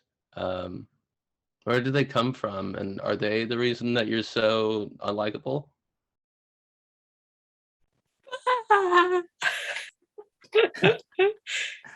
That's pretty good. Yes, actually. These are the denotation of a warrior's blood.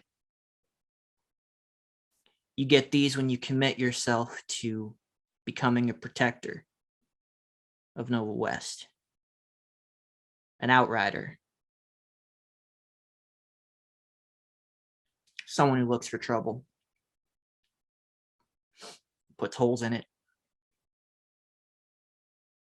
So yeah, you'll excuse me if I'm not particularly interested in endearing myself to the series of numbers arranged in the form of a fake man. Excuse me if this is not what I came to this academy to do, to play fucking video games, all right? I came here. Look, I don't gotta explain shit to you, all right? You be a hero in your way, and I'll be something else. Those are really cool tattoos. I'll just say that, it's QuickStep who assigned this mission to us. So if you respect her, you must acknowledge that she probably has a reason for us doing this, right? This isn't just a video game.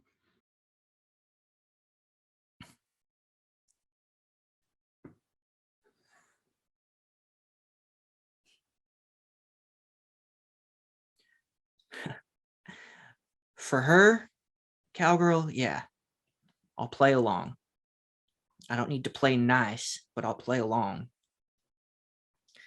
But if the lesson is to test all of our ability to work without our powers, I can see needing to test y'all for that, although maybe not. And she looks over at Haramon.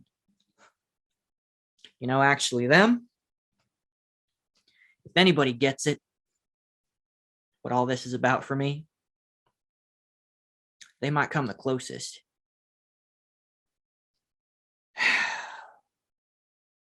But yeah, orders are orders. From the right person, I'll take them.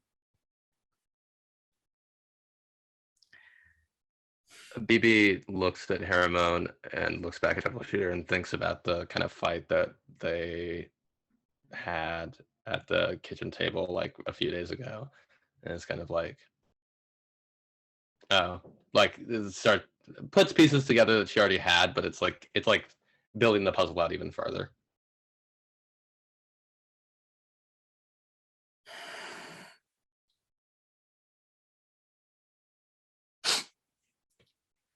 She, did you walk ahead of them at this point? I mean, I don't know. Definitely when she looked back at us, that middle finger was what everyone actually did. But I think at least when we get to the forest, Haramon's gonna go to the front.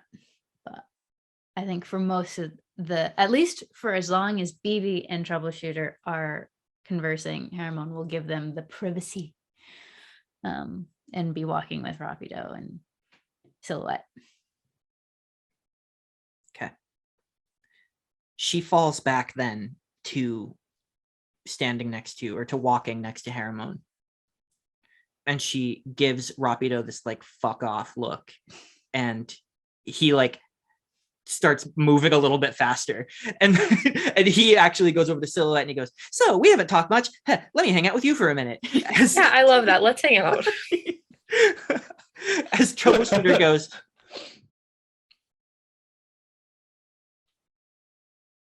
game or no game, I can count on you to do what's necessary, right? I got to put an arrow somewhere. You're not going to try to stop me. Only if you're trying to put it into the right place or person.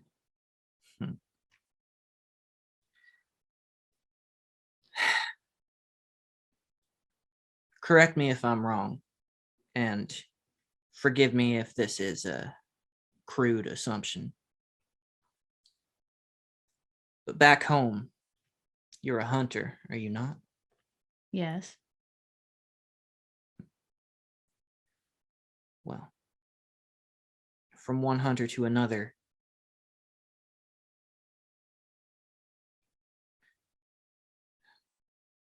I hope you can count on me to use my eyes, and me for you to use yours.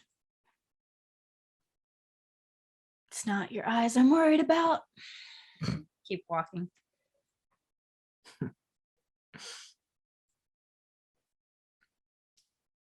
And you crest into the forest. Unnaturally jutting up from an otherwise just rolling green landscape. It looks like it just grew here like some sort of dark cancer upon this landscape.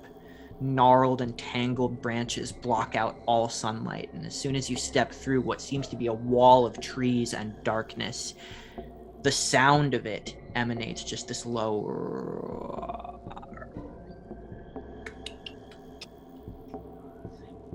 sounds all throughout this place, twisting, tangling, weaving sounds of deathly life through this environment.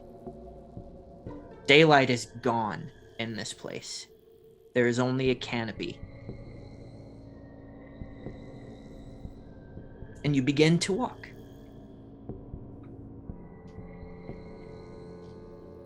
I very much take point.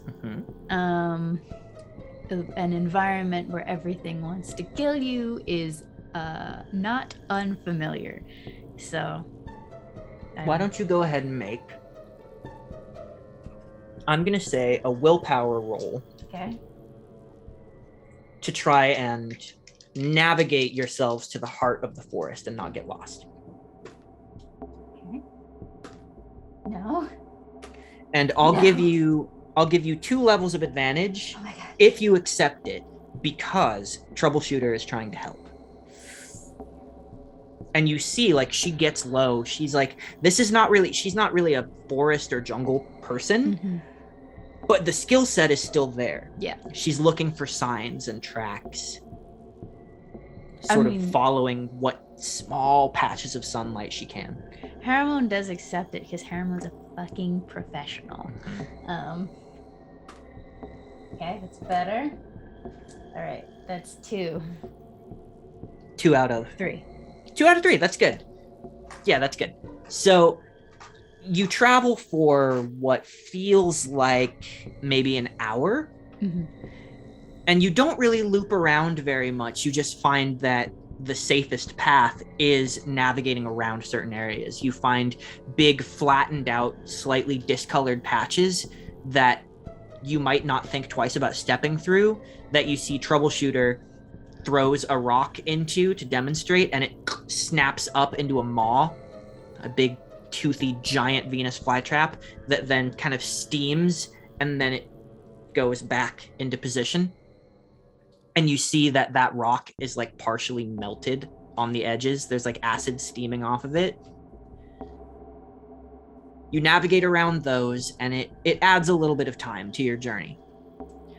But you successfully avoid the dangers of these dangling predatory vines that are like snakes. That's so familiar to me. I have a meta question. Does everyone in the world of the game know that Myriad is like a carnivorous forest where everything was? Yeah, it's understood Okay. that is true. Okay, so the putting the point A to point B of like Myriad is a logical leap that could be made.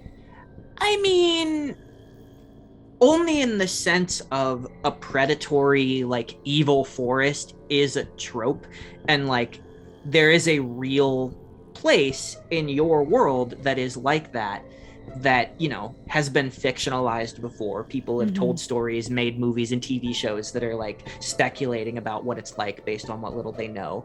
So it's not necessarily a one-to-one. It's just a sort of a core reference point that you can't help but think of yourself. But the tinfoil hat is on, for sure. Yeah, that's a character judgment call for you specifically. Okay, yeah. Then yes, the tinfoil hat is on in that regard. Yeah, and I think if Troubleshooter stays low, Haramon will go high, obviously, and be in the trees, you know, because that's how they normally do it anyways. So they're like working together like that.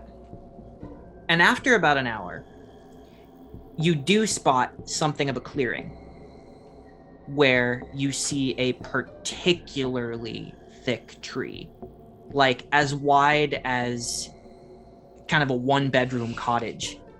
The trunk of it is just huge. And it penetrates up into the canopy and actually rises above it.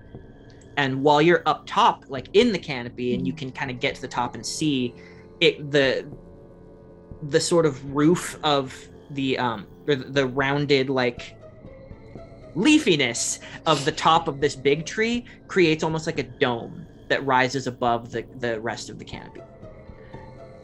And you guys all come to this clearing and you see it. And Rapido puts his little fists on his hips and he goes, "Well, gang, it's a big tree." Scramble down. This feels like an important place that we might need to be. Can I do a perception check to just see if I see anything that would signal the person who's living in the forest? Yeah.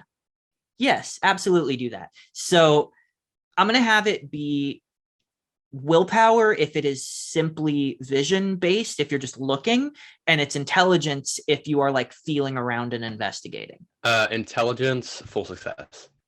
Okay, so you're feeling the tree then. Mhm. What did she say? That it's in a cave. It's- Cave. I thought they were under? in a cave. Okay. He did say cave. So we look for cave. Yeah. So Awesome. the weird thing is like there's no mountains in here or like big rock formations. So the idea of a cave is already a little bit weird. But knowing that Red Harrington said himself that like no one is brave enough to venture in here anyway, it's like, well, maybe they don't really know like the full details of it. And BB, you pretty keenly notice the composition of this tree. Not only is it just bigger and thicker, but you note the width of it and you knock on it and it seems hollow. So you start looking for creases in the tree and you do find it. You find that there's almost like an air current as a breeze blows by that goes through, and you start realizing there must be some sort of door here. And you move your hands across the surface, etching through the bark until you find this knot in the tree that you push in. And then that whole section, like a door, just pushes in and then moves aside, and you see a dark opening with stone steps that are leading down underground. I think this is it. Seems about right. Silhouette, do you have any like torches or anything in the pack that you grabbed? Would I maybe have like something to like strike like a fire as opposed because I'm Like assuming a I don't have, tinderbox. yeah, like I'm assuming I don't have like matches. Mhm. So Silhouette like finds a dry branch and like sets the top of it on fire and is like, does this work? Breath of the Wild head ass. Yeah. Yeah. You know, first rule of mechanics, fire good, see stuff. Yeah, fire good, see stuff. Let's go. BB grabs a few more sticks before we head down just to make sure that we have light. Very smart. Troubleshooter is like bow out first. Of course. She's like ready for something to go wrong. And she, if no one is like letting her go first, she actually does note that BB just went into investigative mode to great success. Anybody who was watching Troubleshooter would have seen that she was watching that very intently with kind of bated breath. So she falls back. Yeah. Oh, I was gonna say whoever goes first, I'll probably go with them if I'm holding the fire. Hermon, would you be down to go first, or did you just say that you didn't want to? Okay. I'll be in the middle, and I probably stick the sticks into like my belt, and then have my sling out with something locked and loaded, ready to go.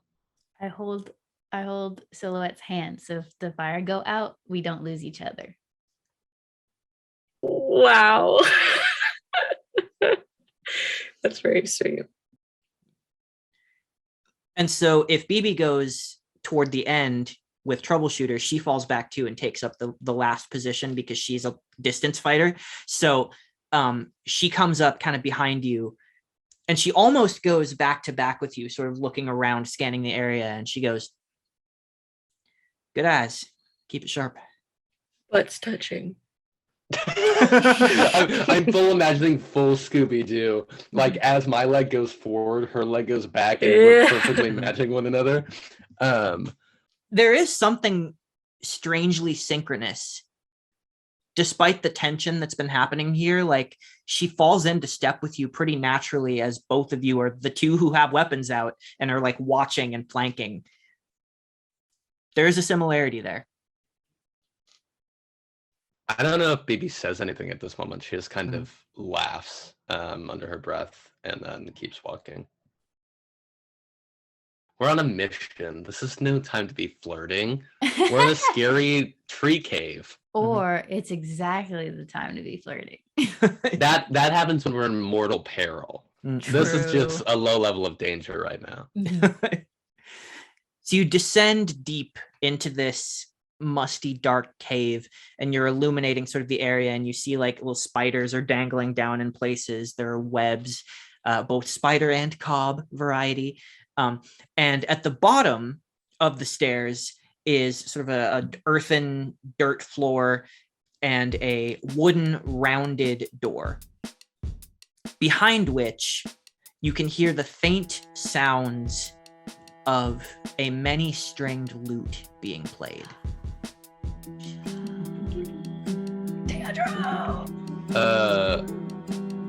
Much like how BB knocked on Jeremy's door at the beginning of the session, she knocks on this door. Actually, she's far back. It probably whoever's in front. Sorry. I will knock on the door. You knock on the door, and the music shifts in key. It goes from playing lower to playing higher and slightly faster, and the door unlocks itself and opens of its own accord. And inside, you see a circular, dark room with an image painted, very expertly painted, of a large raven spreading its wings on the ground. There are torch sconces all around the circular room that are casting light and shadows in the room. And on the opposite end, seated in a chair, is a figure in a dark black robe with gold sort of swirling trim all around it, playing this ornate lute, but there's a hood up and familiar brown curls spilling out, and you see this hooded figure just playing and playing this music, and then you hear the voice of Teatro, though it is sort of pitched down and serious. So you have found my cave. You must be very brave or very foolish. Yet here you stand. Tell me, friends, what exactly do you seek from the Dark Bard?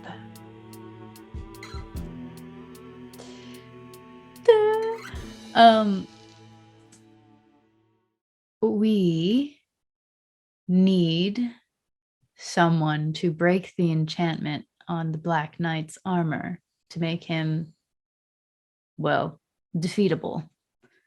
And we were directed to you and told that you would be able to do this, but most likely for something in return. As you say this, his playing crescendos, and he hits this sharp note, and one of the strings breaks. And as it breaks, all of the torches flare up. And for a moment, you see shadows playing all across the walls of the cave. You see images of like fleeing villagers. You see 6 figures on horses tearing through the town. And you see these images as the fires flare, almost like domino effect. That's what creates the shadowy images like moving. So they're like the Black Knight, it seems, is chasing these villagers around and around. And then the torches flare and level out and the shadows dissipate. And you see, sitting now completely illuminated, raising his head up, is Teatro's face. But you do notice that he has like this sort of Phantom of the Opera, like black half mask with a feathered pattern on it, kind of like a crow or a raven. Hot. Mm-hmm, mm-hmm, mm-hmm. And he puts the lute to the side, but he stays sitting. He goes, If you are here, then the price to be paid has already been paid. The will to act. A rare, beautiful thing. Something that is to be rewarded. No. I am a being of art and magic. I do not always burden myself with the intricacies of kingdom politics and dynamics of mercenaries and villagers, but should the scales be tipped, it will be the brave, those with the will. It is they who will tip the scale. Enchant you, I will. And he stands up, picks the lute up, puts his foot up on the chair, places the lute on a knee, and just goes into this insane solo. And as he does this, you see shadows swirl all around you, wrap around all of your weapons, and then somehow infuse into them. And that shadow energy steams off and then ends. He stops playing, and you see that Wi-Fi's avatar is in the room again, and she's just like, as he's playing. And when he finishes, she turns to you, and you see that he doesn't see her. Her avatar is completely invisible to NPCs. And she goes, you should have been there when he recorded that.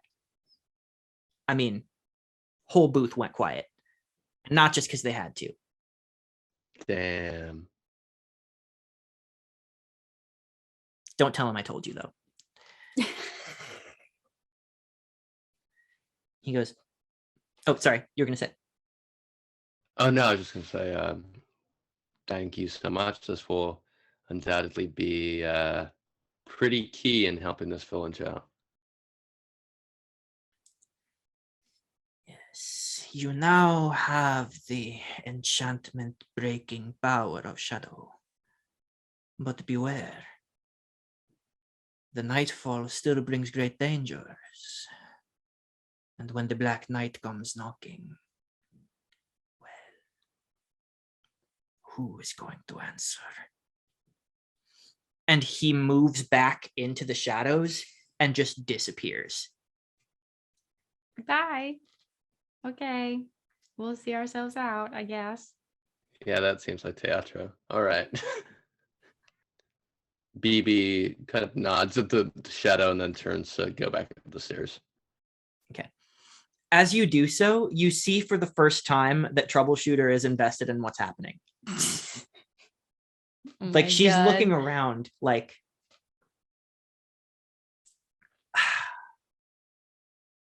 you know, here's the thing. I could be asking for more rolls, but when it's tasty, it feels like it should just be obvious. Tell us the info. And the thing is, BB, you know the most about her at this point. And you know that she's from where she's from. And you've heard some tidbits of her opinion about that. Mm-hmm. But it starts to occur to you that this kind of thing might not be something that she's ever really had access to. And so what might have seemed like a waste of time to her, in this moment, the wonderment is actually kind of dawning on her, and you can maybe put together the pieces of why. And she's looking around at this fantastical moment, and she catches you looking, and she stupid. We had something like this at the PDP, but it was always like, oh, this is a burning building, and you have to save someone out of here. Oh, these people are drowning, and you have to save them out of this giant pool. I've never been in a place like this before. This is wild. And you do actually hear that knocking sound.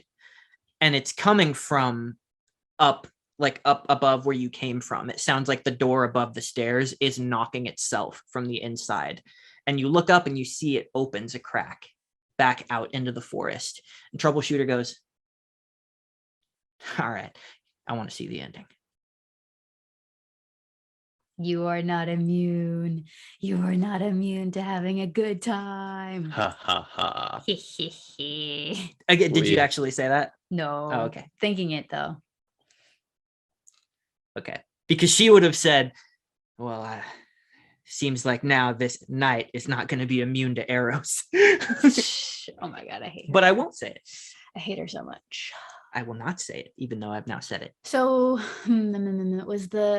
was the forest also north? Are we in the direction that we wanted to go? No, the forest is in the opposite direction. You have to go back so through I the village gotta or go around the village. back. Okay, we could go back. Yep. Go back. Just hit a light jog on the way back to the village. Yeah. So you head back, and if I'm not mistaken, it seems like you guys have chosen to try and track to their camp rather than wait for them to come Yes. to the village. Okay. So Should I do that? yeah, you guys are gonna have to go back and take a look at the tracks. Troubleshooter will help again, so you can have 2 levels of advantage. Don't need it. Well, I guess I could roll to see if I get 3 6s. Yep, it's true. Do the devil's work. But it's only on 1 die per, right? Mhm. So can I keep? Do I get to choose, or do I keep the new number? No, you choose. Okay, so that's 2, 4, 5 out of 3.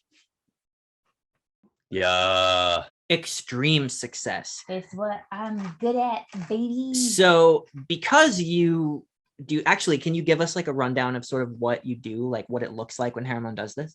Okay, so there's like 2 different modes, right? If you're tracking through a forested area, you're looking up and down, right? But there is no forest. So Harriman just gets low, like, not to keep making old Earth references, but like Aragorn and Lord of the Rings, like on the ground, like touching stuff, tasting it if need be, but probably not because we only have tracks at our disposal, right? Mhm. But like they're just like a spider person almost, tracking these tracks, and just finding, where they end and where they start again, that kind of thing. So as you do this, you follow the tracks for not very long, honestly. It's Mhm. only maybe like 25 minutes as you trace them through this winding road that leads up and away. It's still not paved, but it looks like it's a pretty well-traveled road. It looks like maybe how people get from like the kingdom to here. And as you do this, you start to move north. You do see that there is like it winds upward through hills and like plains that roll upward. And at the top of those hills, miles away in the distance, you can see a huge castle and walls surrounding it, to what is presumably the kingdom proper. Mm-hmm. Kingdom TM unnamed at this point. But you follow the road for a while until you see those hoof tracks branch off through the grass.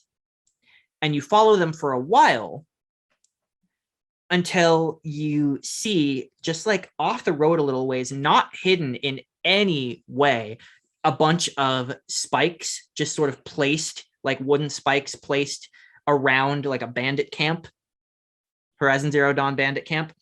And you see that there are hastily constructed lookout towers. I would say that there are 2 of them, one on either side. And there are just gruff looking leather armored, like patchwork leather armored mercenaries with bows and crossbows, one on each tower, sort of looking, watching for anybody who might be trying to sneak in. And then through those spikes, you just see a series of tents. Is there tall grass to hide into? There's tall grass. Wow. This doesn't look like it's the Black Knight's camp to us, right? Do you want me to roll for that, or? I would say you can make a perception roll to see if you can see the knight himself. 1 and a 1. Okay, so yeah, full success. So you look, BB, and you sort of peer through the spikes, looking from within your little perch in the tall grass. And the first thing you notice is that you hear the heavy metallic footfalls. This person is hard to miss. And you see that there is a bigger, grander tent in the center that has like a sort of pyramidal roof element. And then it has tent elements that branch out. And there are like stockpiles of goods all around. There's like extra arrows and like little piles of gold. You see a lot of stolen stuff. You see a lot of like fruit and food and meat and horses that are hastily like tied to posts here. It's just like a little hoard.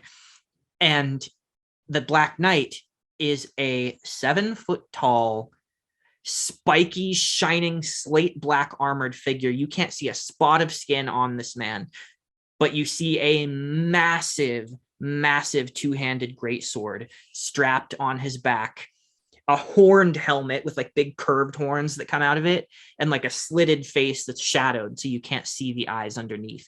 And he's just patrolling around this tent, just sort of looking around, taking stock of his men and of his loot.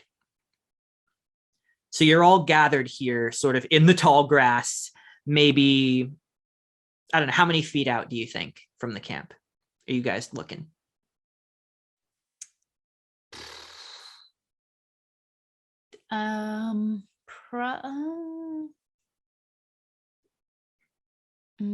Definitely within like eye shot of the lookout towers, but not like right up on them. So like have to be kind of stealthy, but close enough to have seen all of that detail, I think. Is there any other sort of stealth advantages we have? Is there any bushes? Is there any other trees or anything? Or is it just out in the plains? There are no trees, but there are bushes that are spaced out, like bushes and tall grass that are spaced out every 15 or so feet. Okay.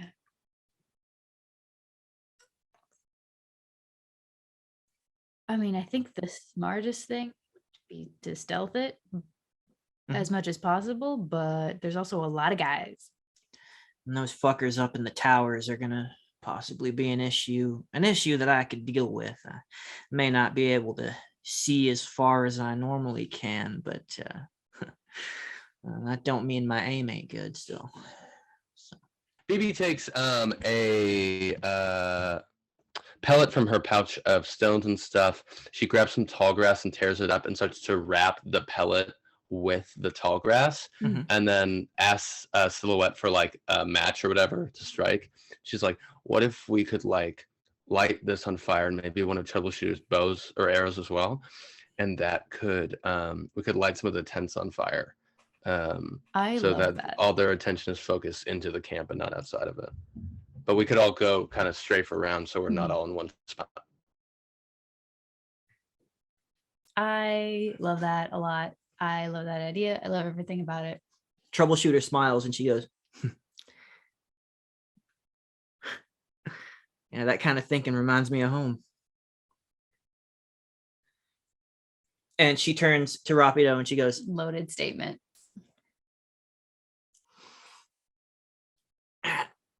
what do you think, Mr. Speed Demon? And I think he just is like, you're asking for my opinion? Like this look of like, oh. And he goes like, well, I could contribute some sort of maybe Trojan horse element if we want to light something a little bigger on fire. I could try to construct us a little something. Like what? Well, I don't know. I mean, I did take a hefty number of these caltrops. I've also got, and he pulls out some wires and he goes, see those bushes there and there? Tall grass right there.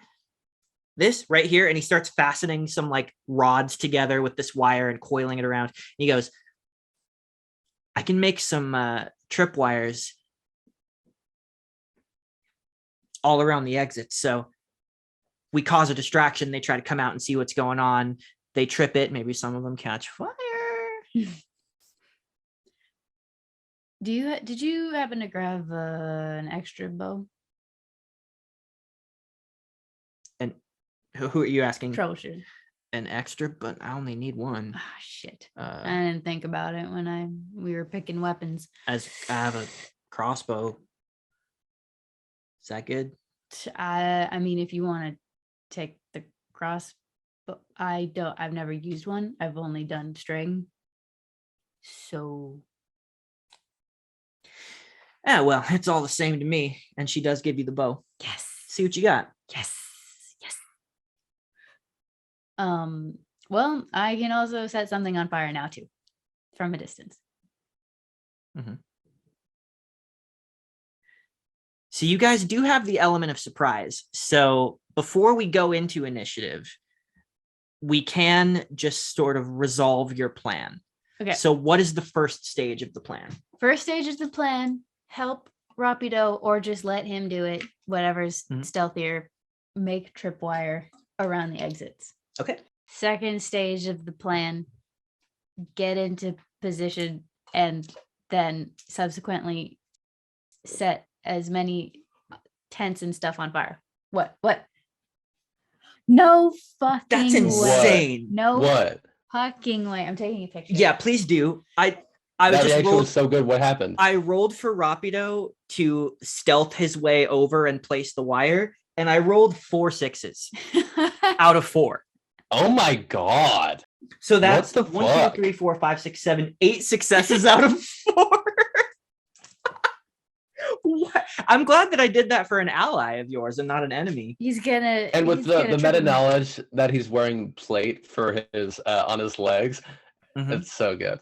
So I think what you guys see is you're used to seeing him move at a great speed, but I think what you're realizing in this moment is that for someone to be able to move at a great speed, they have to have a level of bodily and muscular control that is very difficult and very precise. Otherwise, you might like trip or mess up your momentum or like misjudge your surroundings and overshoot something. So you watch him moving at a maybe a little faster than a regular person, but more or less a regular person speed. But you see his movement of his legs and like up in his thighs. Every element is perfectly controlled to be fast and quiet. And like, he's smiling the entire time too. Like his demeanor doesn't change. He's still very much himself, but he's just like sort of like you can almost hear like da, da, da, but he doesn't actually do that. And you see him expertly and dexterously place these rods with these wires tied on either end, loop it through this tall grass underneath, and then spike the other one into the bushes, timing it as the guard rotation moves and the bowmen are like looking in different directions. And then he basically like power slides his way back to the next bush over that's like a little bit longer of a distance, and then comes back over to you guys and goes, "That's the way it's done, motherfuckers." I love him. All right, I think we're good to go. Wait, Silhouette, since you have that dagger, do you want to maybe like be posted up next to one of the guard towers, and then once they start looking inwards at the fire, you go up and fucking throw at them? Yeah, Tight. Yeah. sounds good. Okay, I think before we go in, we should talk about what happens with the Black Knight and who is going to take point on trying to get him.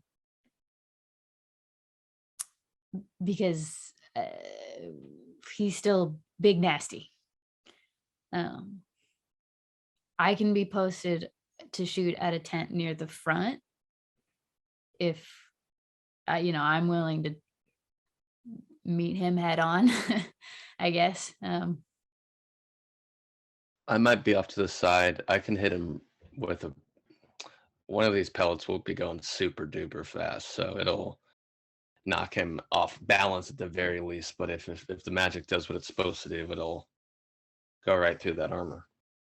Probably his bones. His bones and his flesh and his body. Mm-hmm. Do we have anyone who can fight up close? Okay, I just want to make sure that was what you're saying, because I know you had the crossbow, so I got confused. Tight. So I think that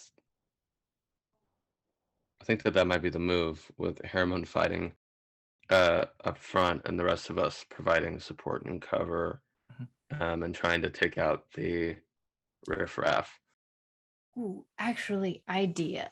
In my medicine pouch, can I mix a bunch of shit together to make a corrosive bomb arrow? Make an intelligence check. Okay. Maybe I'll ask And- Silhouette to help me. So yeah, Silhouette can help you. How I help? Oh shit. If you have, how many skill points do you have in gadgetry, or is it a D12?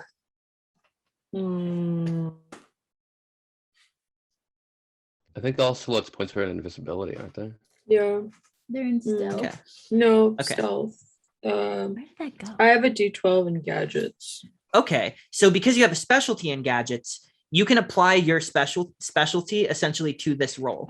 So you can either just have Silhouette try to build it in general, and you can offer some rerolls if you need to, but she's already got maximum rerolls. But if you're building it with her help, then you can have maximum rerolls because she can give you that. I rolled. I mean, I already rolled pretty good. Okay, then you're good. So I guess, I mean, again, I could re-roll this 5 to try to get a 6. But Yeah, but I'm like- thinking though, like in real time, re-rolling for 6s Yeah. makes the mechanics of this game a little bit weird. yeah.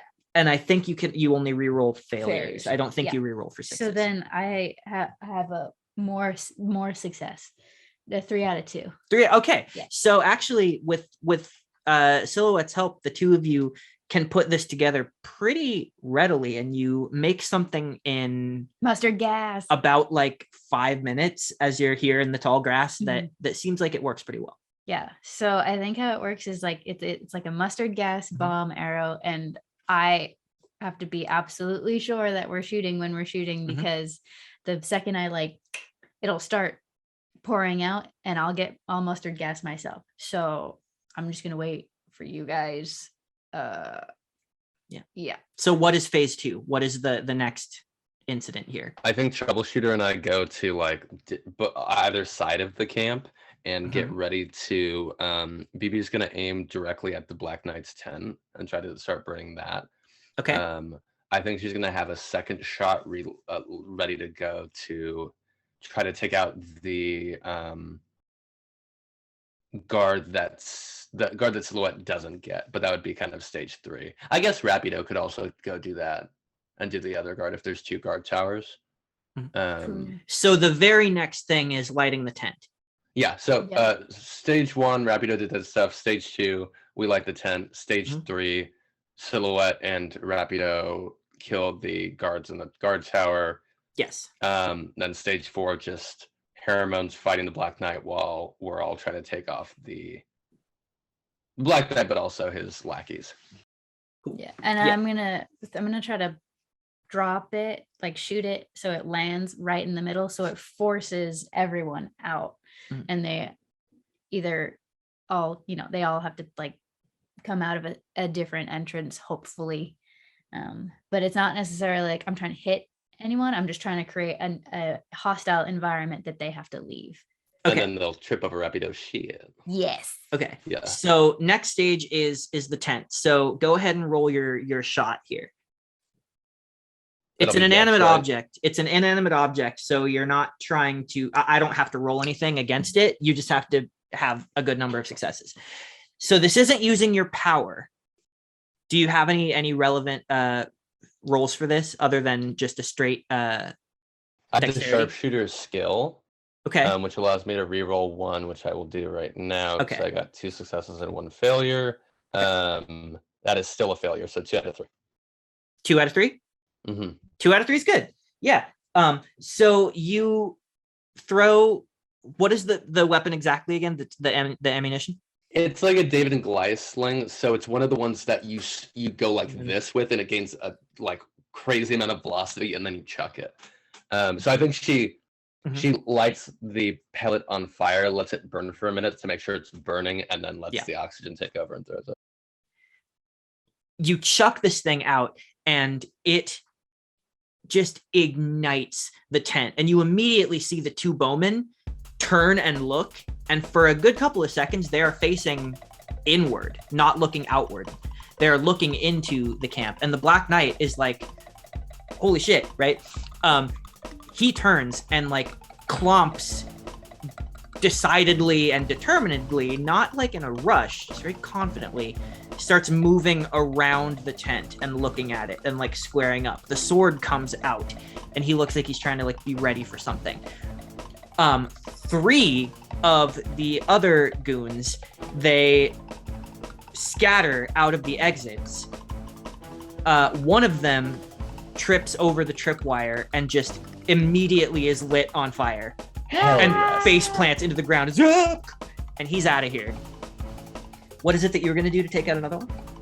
I think what the idea was that this is going to happen somewhat simultaneously. Yes. So I was going to shoot in the center of the camp to create a mustard gas field that they cannot be in, otherwise they will be dead and die. So they have to exit the camp from wherever they are as fast as possible.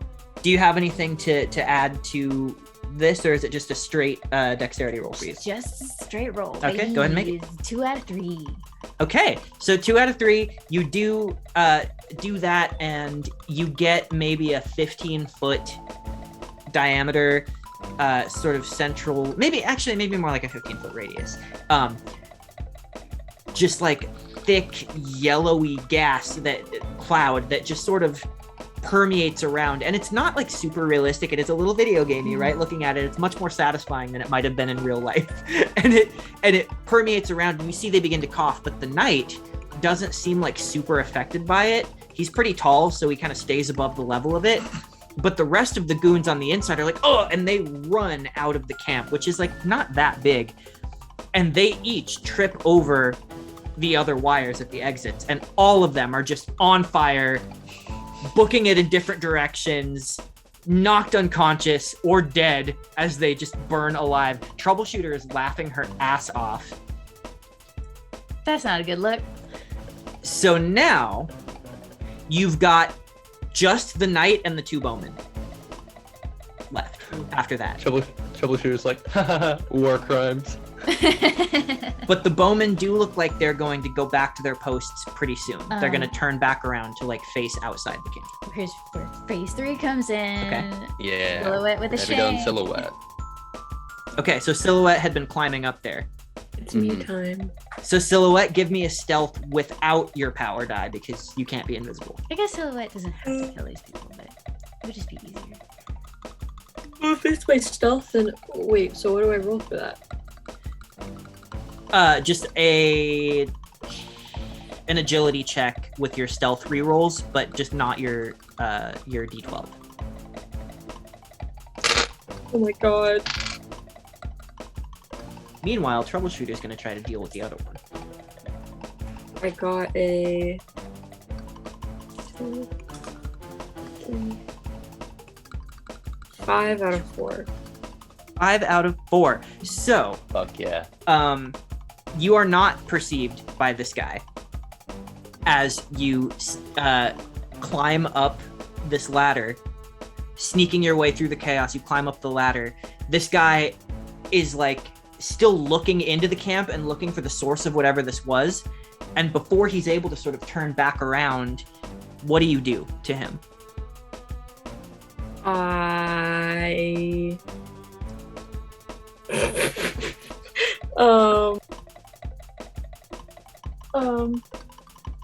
Man. Okay. This is pretty violent for Silhouette. I think, wait, so like what level is she at with this person? Well, it's kind of up to you. You're coming up the ladder, and up the ladder there's a platform that the guy is standing on. So you can come up and like be behind him because he's at the edge of the platform. So you can get up onto the platform and sneak up behind him, or you can get up on the ledge and like do something from like the ledge. I think so. She comes up behind him, and maybe gets really close up behind him, and then goes, psst, and then pushes him off the edge of the building. He turns around, and you hear an unmistakable Wilhelm scream as he falls Incredible. into the mustard cloud, and you just hear a thud, Oh. a squelchy thud. That's how she did it. Peace. Meanwhile, Silhouette, now that you're on the tower, you can look across and see what's happening at the other tower. And I would just like for you to see once again what I just rolled for Troubleshooter. What the fuck? You mean Watch Rapida? when No, this is Troubleshooter. Oh. I see. She's going Did to you take roll out the 4 other guy. 6s again? Almost. I rolled 4 6s and a 4 What the for fuck? troubleshooter. Yeah. Watch though, when I roll for the Black Knight, it's going to be like all ones. Yeah. Guaranteed. That's just the Bet. way it 3, goes. 4, Or 5, all 6, 7, 8, sixes. 9. This is 9 6. This is other guy is not going to roll for. There's no way he He's couldn't dead. possibly. He's dead. He's deceased. Silhouette, you Goodbye. just see a crossbow bolt violently emerge through the other man's eyes as he falls forward and just no illusions about it. That man is that video game NPC man is dead. Silhouette goes, rest in peace, and then she keeps walking. Okay. So my question to you is, do you stay up on the platform when the battle is to begin? Oh, sorry. Everyone's in the other tower, right? Nobody else is in the other tower. You're on this tower. Troubleshooter shot the guy from the ground. All the other guys are dead and everybody else is on the ground outside the camp. But now the Black Knight is the only one left That's what I was confused about. And he's where? in the center of the camp. Oh, But he now has seen all of these things happening, and we're going to exit the surprise round phase. He is aware of what's happening, and we are about to roll initiative. But I was just curious if when we do the initiative, you're going to stay up on the tower. Oh, I don't think I'd be very useful on the top of the tower. So I come back down. So I'll say that you're able to come back down before he, like, the time it takes you to climb down safely is as he realizes that you're here, and he sees, unless anyone has explicitly tried to remain stealthed for the beginning of this, the Black Knight becomes aware, and you hear this. So it begins and ends at last.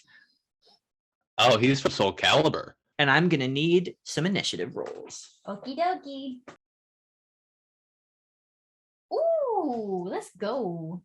I only got a 10 initiative. I did so bad. 17 Oh, no. troubleshooter. 17? For troubleshooter? For who? Troubleshooter. She's going off. I did pretty good, but I didn't do that good. What did you get Rapido to also what? gets a 17. I got a 6. He's Whoa. going so fast. Where did my dice go? Okay, so I have written down all the initiative, put it in the correct order, and at the top of this fight is going to be Rapido because he is the fastest man alive, TMTM. Hey. So, is there anything that you guys would want him to do strategically? Well, I thought he was going to murk the dude on the tower, so now I'm confused as to It where just he made- is and what he's doing.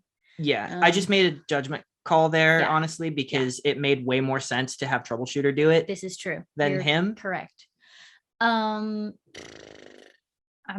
mean, are there dudes still needing to get taken care of? No, Okay. this is my way of sort of speed running this and making it more fun because you guys did fun like stealth mechanics and took them out so that now the fight is just with the knight. Did he take any weapons at the armory? Rapido? Besides He took- his he took got like sticks. a scream of sticks. Yeah, Oh. he's not really a physical fighter without his power, so this is a big test for him.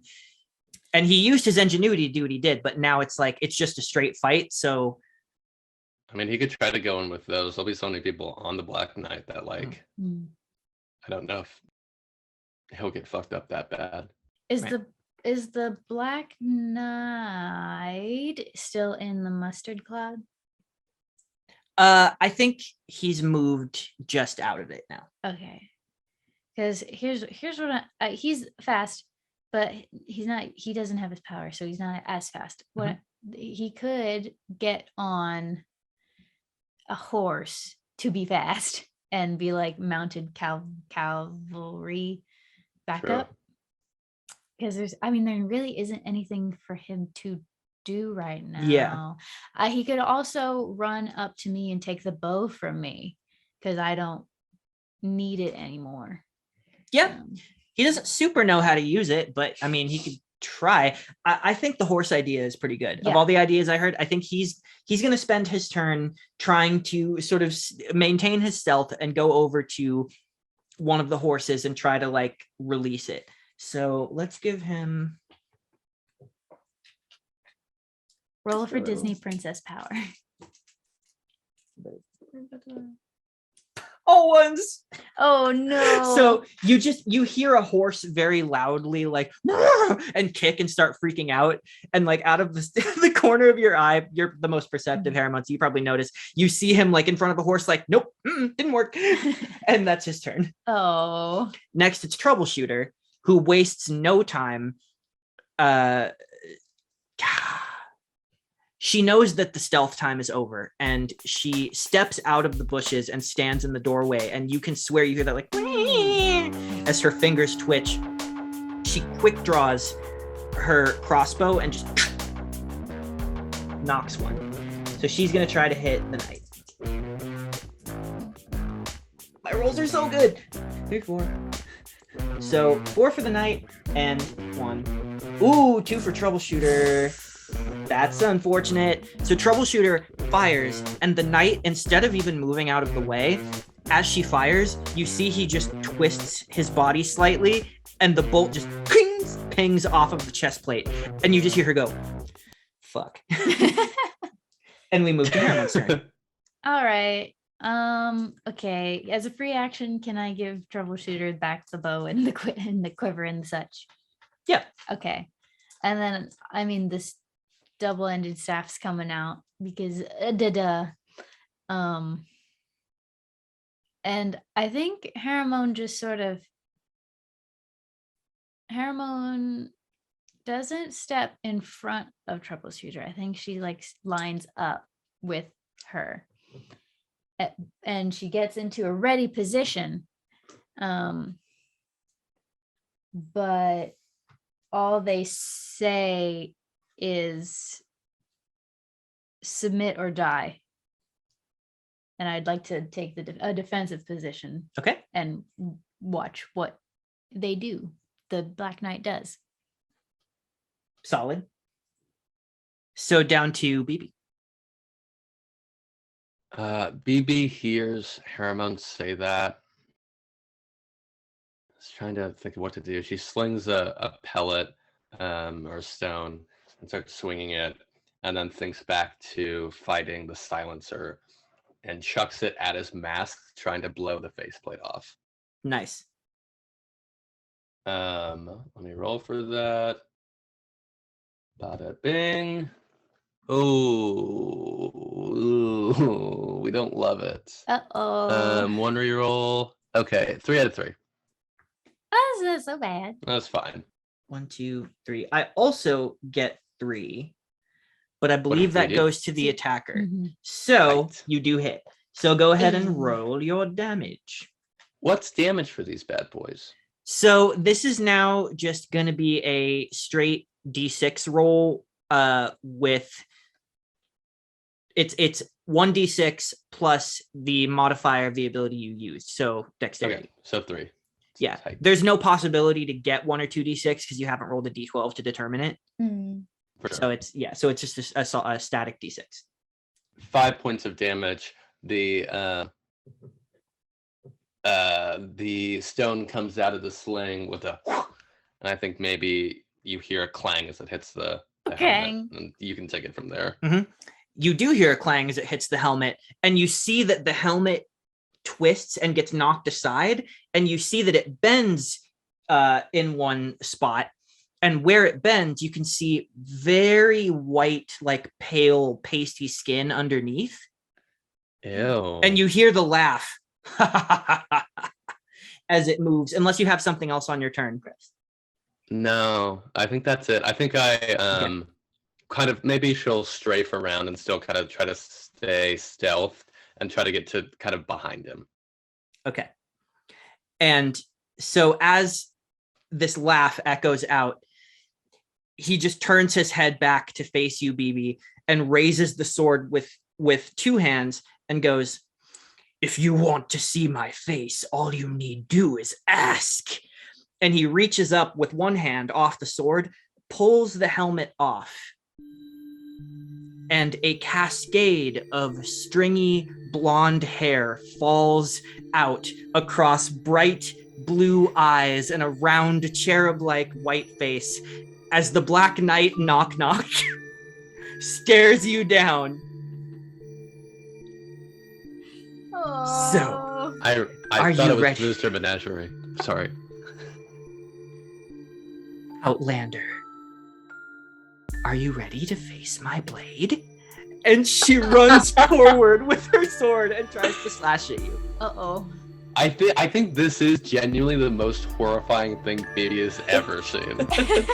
Just a big, muscular, armored body with Knock Knock's head on it. Yeah. Jesus Christ. Jesus Christ. Jesus Christ. Or Did I alternate. roll? Jesus Christ. Yeah. Did I roll Yeah, agility? so roll your dodge. Got it. Hold up. Bing, bang, boom. 0 out of 3 with 2 nat 1s. Ooh, okay. No successes that's a critical failure. And she rolls 4. This is how horrifying this is. So here's what happens. She knocks into you with the sword, dealing 6 points of damage to you. That's fine, I guess. And you do feel a slashing pain in your chest. Ow. But she curves it on the impact, so it's not a full slicing force that you feel like it could have been. Damn. And the force of the flat of the blade scoops you up and throws you 10 feet. Oh my god. And I think she actually scoops you in such a way where she tosses you toward the mustard cloud. Oh. So I need you to roll fuck. an agility saving throw Okay. to avoid getting Please. tossed into the mustard. That's not good. Please. God. That is 4 out of 3. 4 out of 3. So as you're being flung toward the mustard cloud, that's a critical success because it's an overwhelming success. It's more than your total. So instead of just being able to hold your breath, you actually catch yourself, you kind of tuck and roll in the air, and you plant your feet down, stopping your momentum, and you slide on your knees with one hand out and stop yourself, skidding to a halt in front of the cloud, and don't Thank actually quite get into it. God. Hey guys, this suddenly sucks a lot. Which leads us down to Silhouette's turn. Great. It really does not help that it's Knock Knock's face. I'm assuming that's what you were going for. Okay. Tell me if this is realistic or not. I haven't actually seen Indiana Jones, but when he does the whip thing, he can grab shit, right? Yeah. Okay, I'm gonna try to do that, but with the sword. Nice. Okay, that's Nice. good. That's a really targeted shot and a specific I- skill, and it's not a gadget. It's just a whip, so it's not going to be intelligence to use it. Yeah. So I'm gonna say that you are going to roll either dexterity or strength. Okay. I'm laughing because they're my lowest ones. Oh. I'm gonna do dexterity. Okay. And Okay. then the Black Knight is going to have some advantage against it because it's a very specific called shot, which is harder. That's a harder armor class to hit. Okay. So we'll see how this works. And she's going to roll with strength probably to keep holding it. keep hold on it. Yeah. Okay. So that's 4. Oh, I haven't rolled yet. Okay. This is good. I don't know why I was waiting.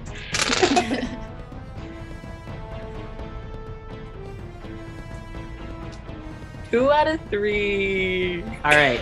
Oh. So you whip out toward the sword, and it whips against the sword. It just kind of goes clang. It doesn't wrap around it at all. Yep. Do you have any minor actions or movement that you would want to do? Where's the mask? The helmet is just For the helmet? discarded on the ground a couple feet away. I'm gonna go put it on. Just you put on the helmet. Yeah. Yep, get in her head. She doesn't even know who she is anymore. Here's the weird thing. You pick up the helmet with your hands and feel it in your hands, but as soon as you put it on your head, there's no sensors on your head, so it doesn't feel like anything. Great. Yeah, it impedes your vision like it would, and you hear Wi-Fi sort of next to you in your head go, you know, I really should consider some kind of head sensors. I just thought the whole scuba head suit thing would be bad, but you look great. You look really cool. Thank you so much. And we move back up to Rapido's turn. The horse thing didn't work out, so he is going to... Okay, I know what he's going to do. He's going to sneak behind the Black Knight while she's distracted and see if she doesn't notice him.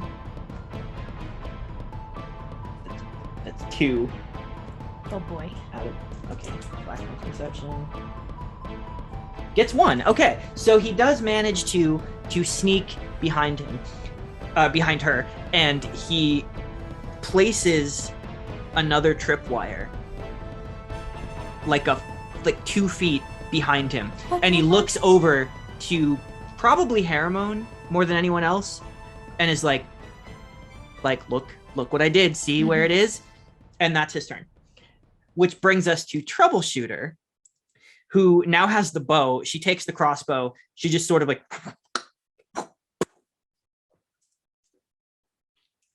Nice. She gets rerolls on arrows, so this is better.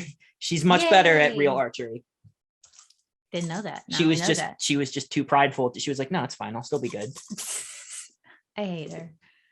She's the worst. That's code for I want to kiss her. So, in case anyone was wondering. Okay, 1, 2. I think I might genuinely hate her, but I also want to kiss her. Hate, fuck, hate, fuck, hate, fuck. No. Baby losing her virginity can't be a hate fuck. That's She deserves true. better than that. Yeah, There's that's too true. much trauma in that. Also, Haramone There's would too much trauma in that. I don't actually know kill why BB if that happened.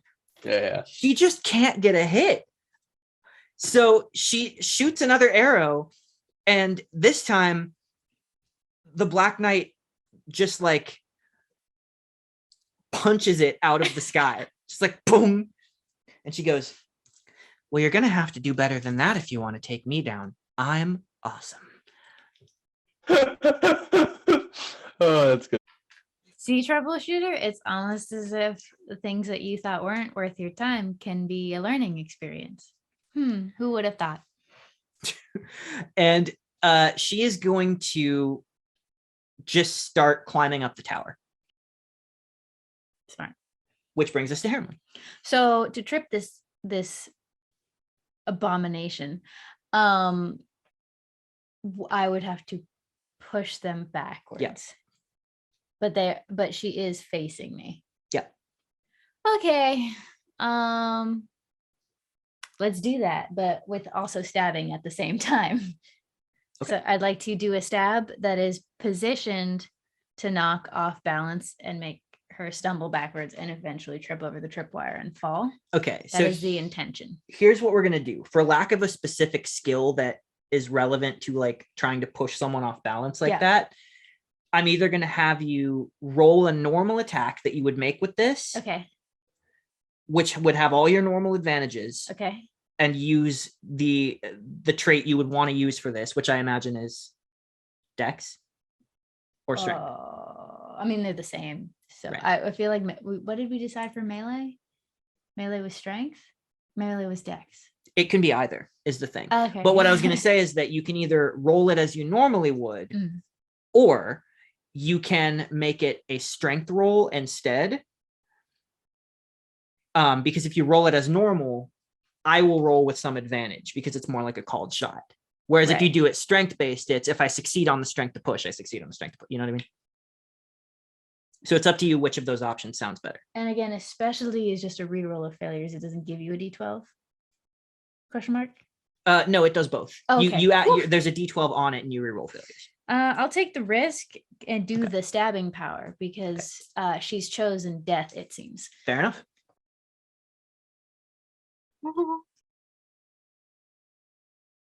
That seemed pretty good. Shit. Okay.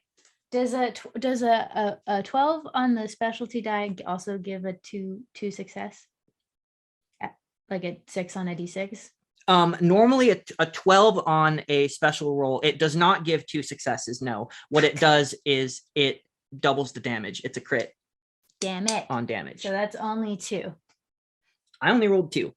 Oh, yes. So that does succeed. And it's going to do double the dice damage or double the amount of d6s. So roll your spear damage with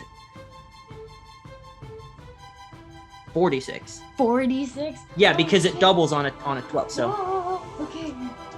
Wow, amazing. Incredible. Which lands you have chosen there. Okay, so that's 9, 10, one more. Plus 6 is 16. Plus 3, right, for the modifier. So 19 points of damage. Okay. He in the corner sees this and goes, woo! And then, so the spear pierces through the armor, and you hear it go, ah, ow. And you push her with all your strength, and you guys see Haramon's muscles bulge immensely with this, just like force of pushing a hunk of metal. And you see that she trips over the wire. She's pushed past the wire, and it detonates, and fire erupts up the armor, dealing an extra d6 of damage. Oh shit! Do I have to make a get out the way? No. You pushed her into it. Okay. So that's 4 more. The armor is like totally on fire. It's like singeing at the bottom of her hair, and she looks like bleeding from the stab wound and like starting to get singed. And it's up to you if it's really unpleasant to see Knock Knock getting hurt. It is. So I will say one more time, submit or die. She has 2 hit points left. She looks around with her sword up as though she's going to continue, but is like thinking about it. The next person down the list is BB. In the moment where it looks like the Black Knight is deliberating on surrender, what does BB do? And that will influence how this is going to be. I think that's kind of a tasty mechanic here. Because you're not sure that she's going to surrender yet.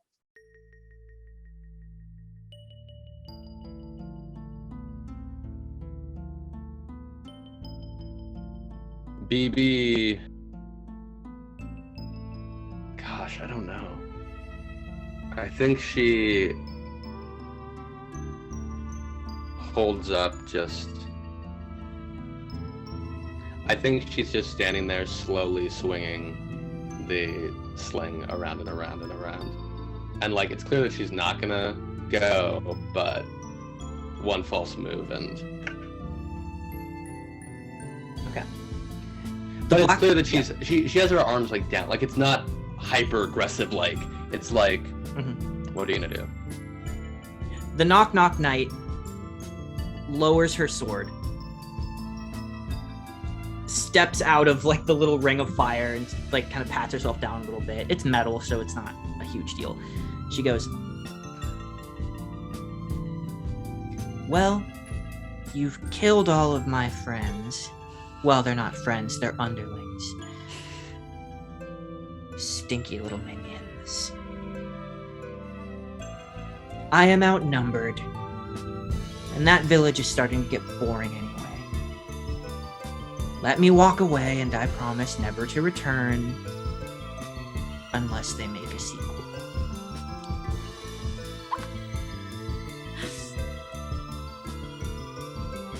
He looks over at Haramon and like everyone else.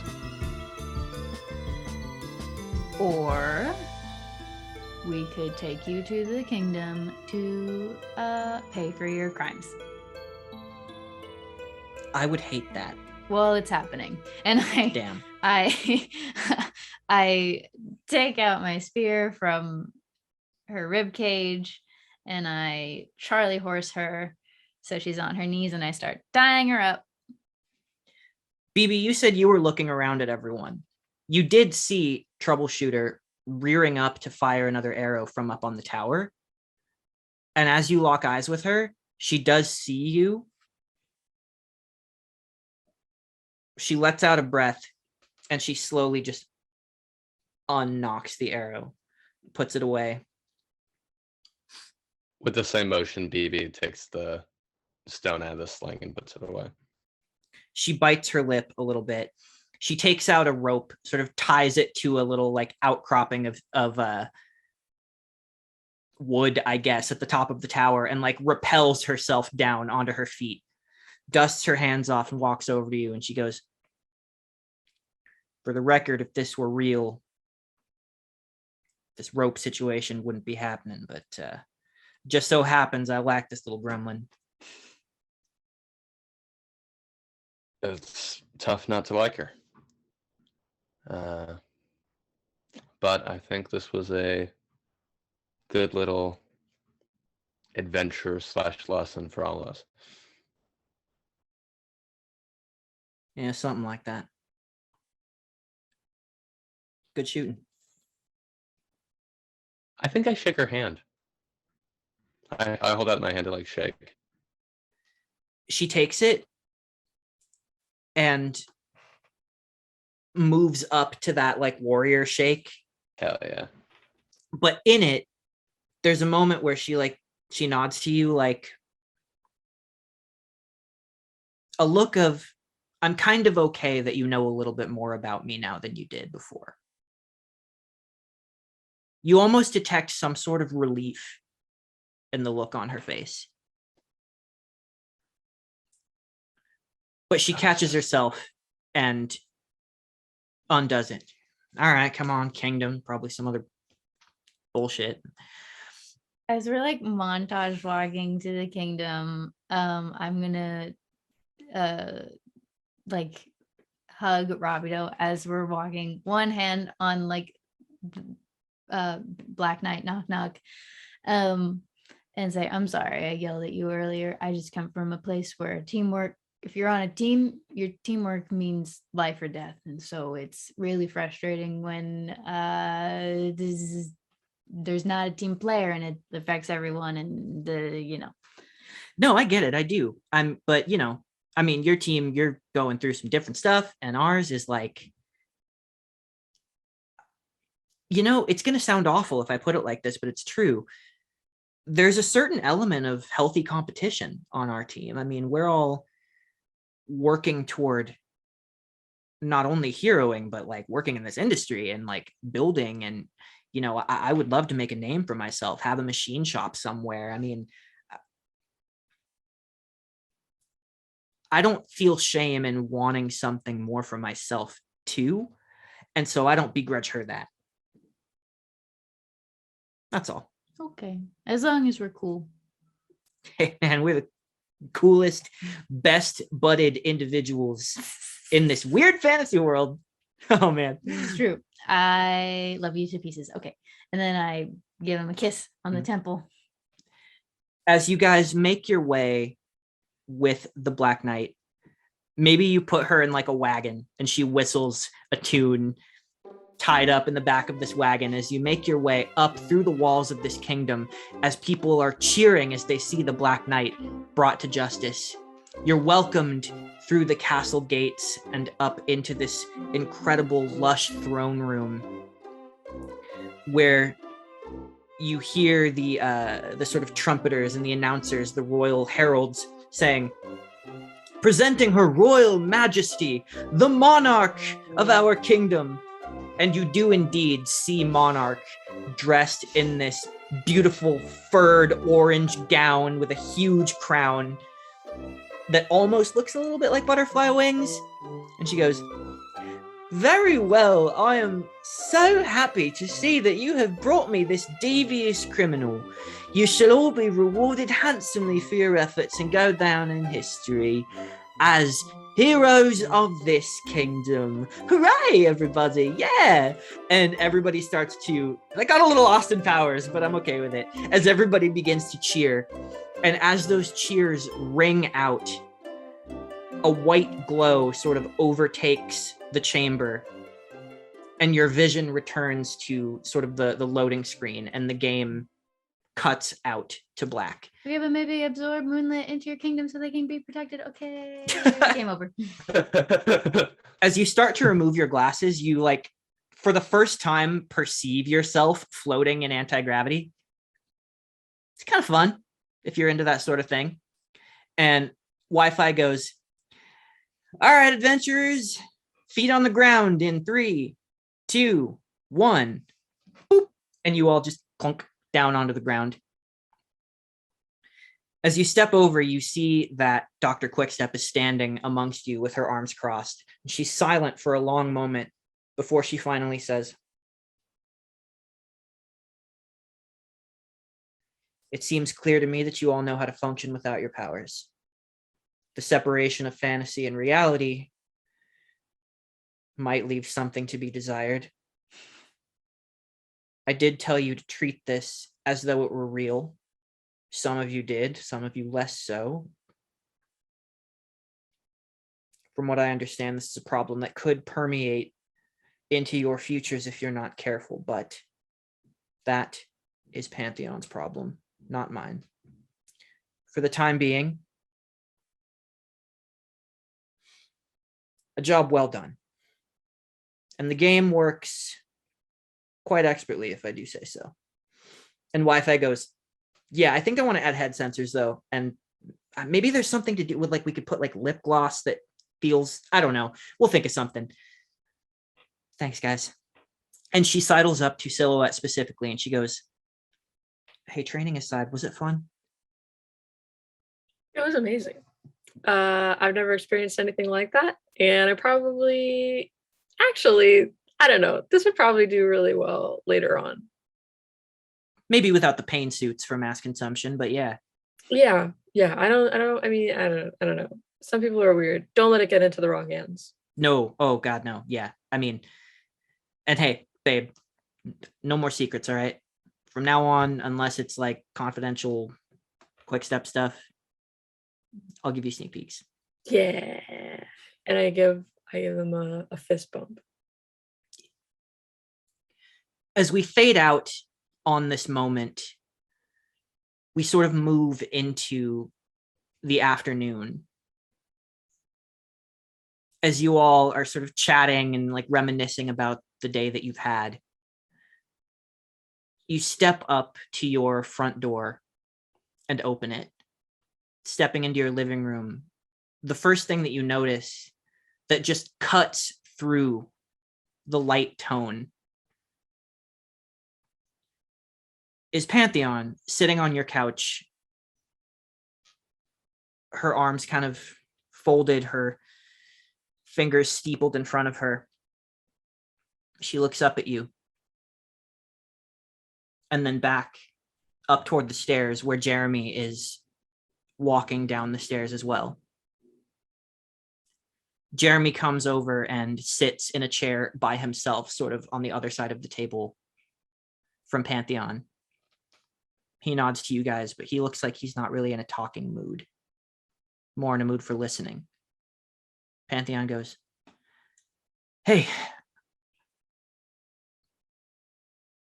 Hey, is everything okay?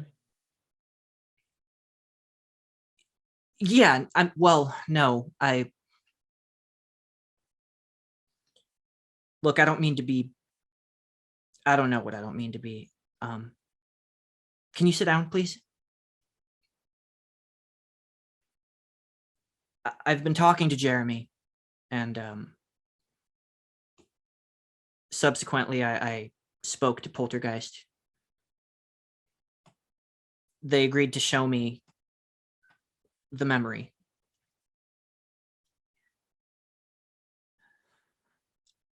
The man who was speaking to your parents, Jeremy. You notice that she's having a hard time making eye contact with any of you. She says, that man, I know who he is. Or who he was.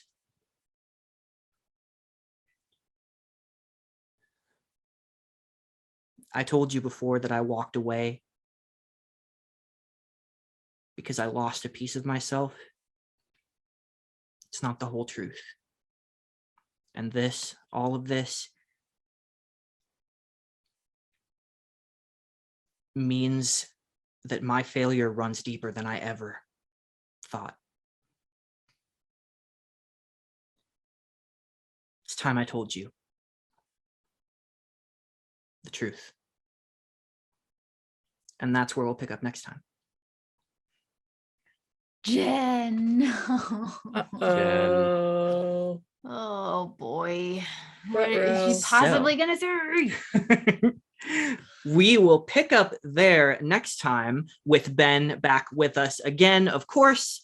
And thank you all for watching. I hope you enjoyed our little fantasy segue. Next time, oh boy, are we going to get into it.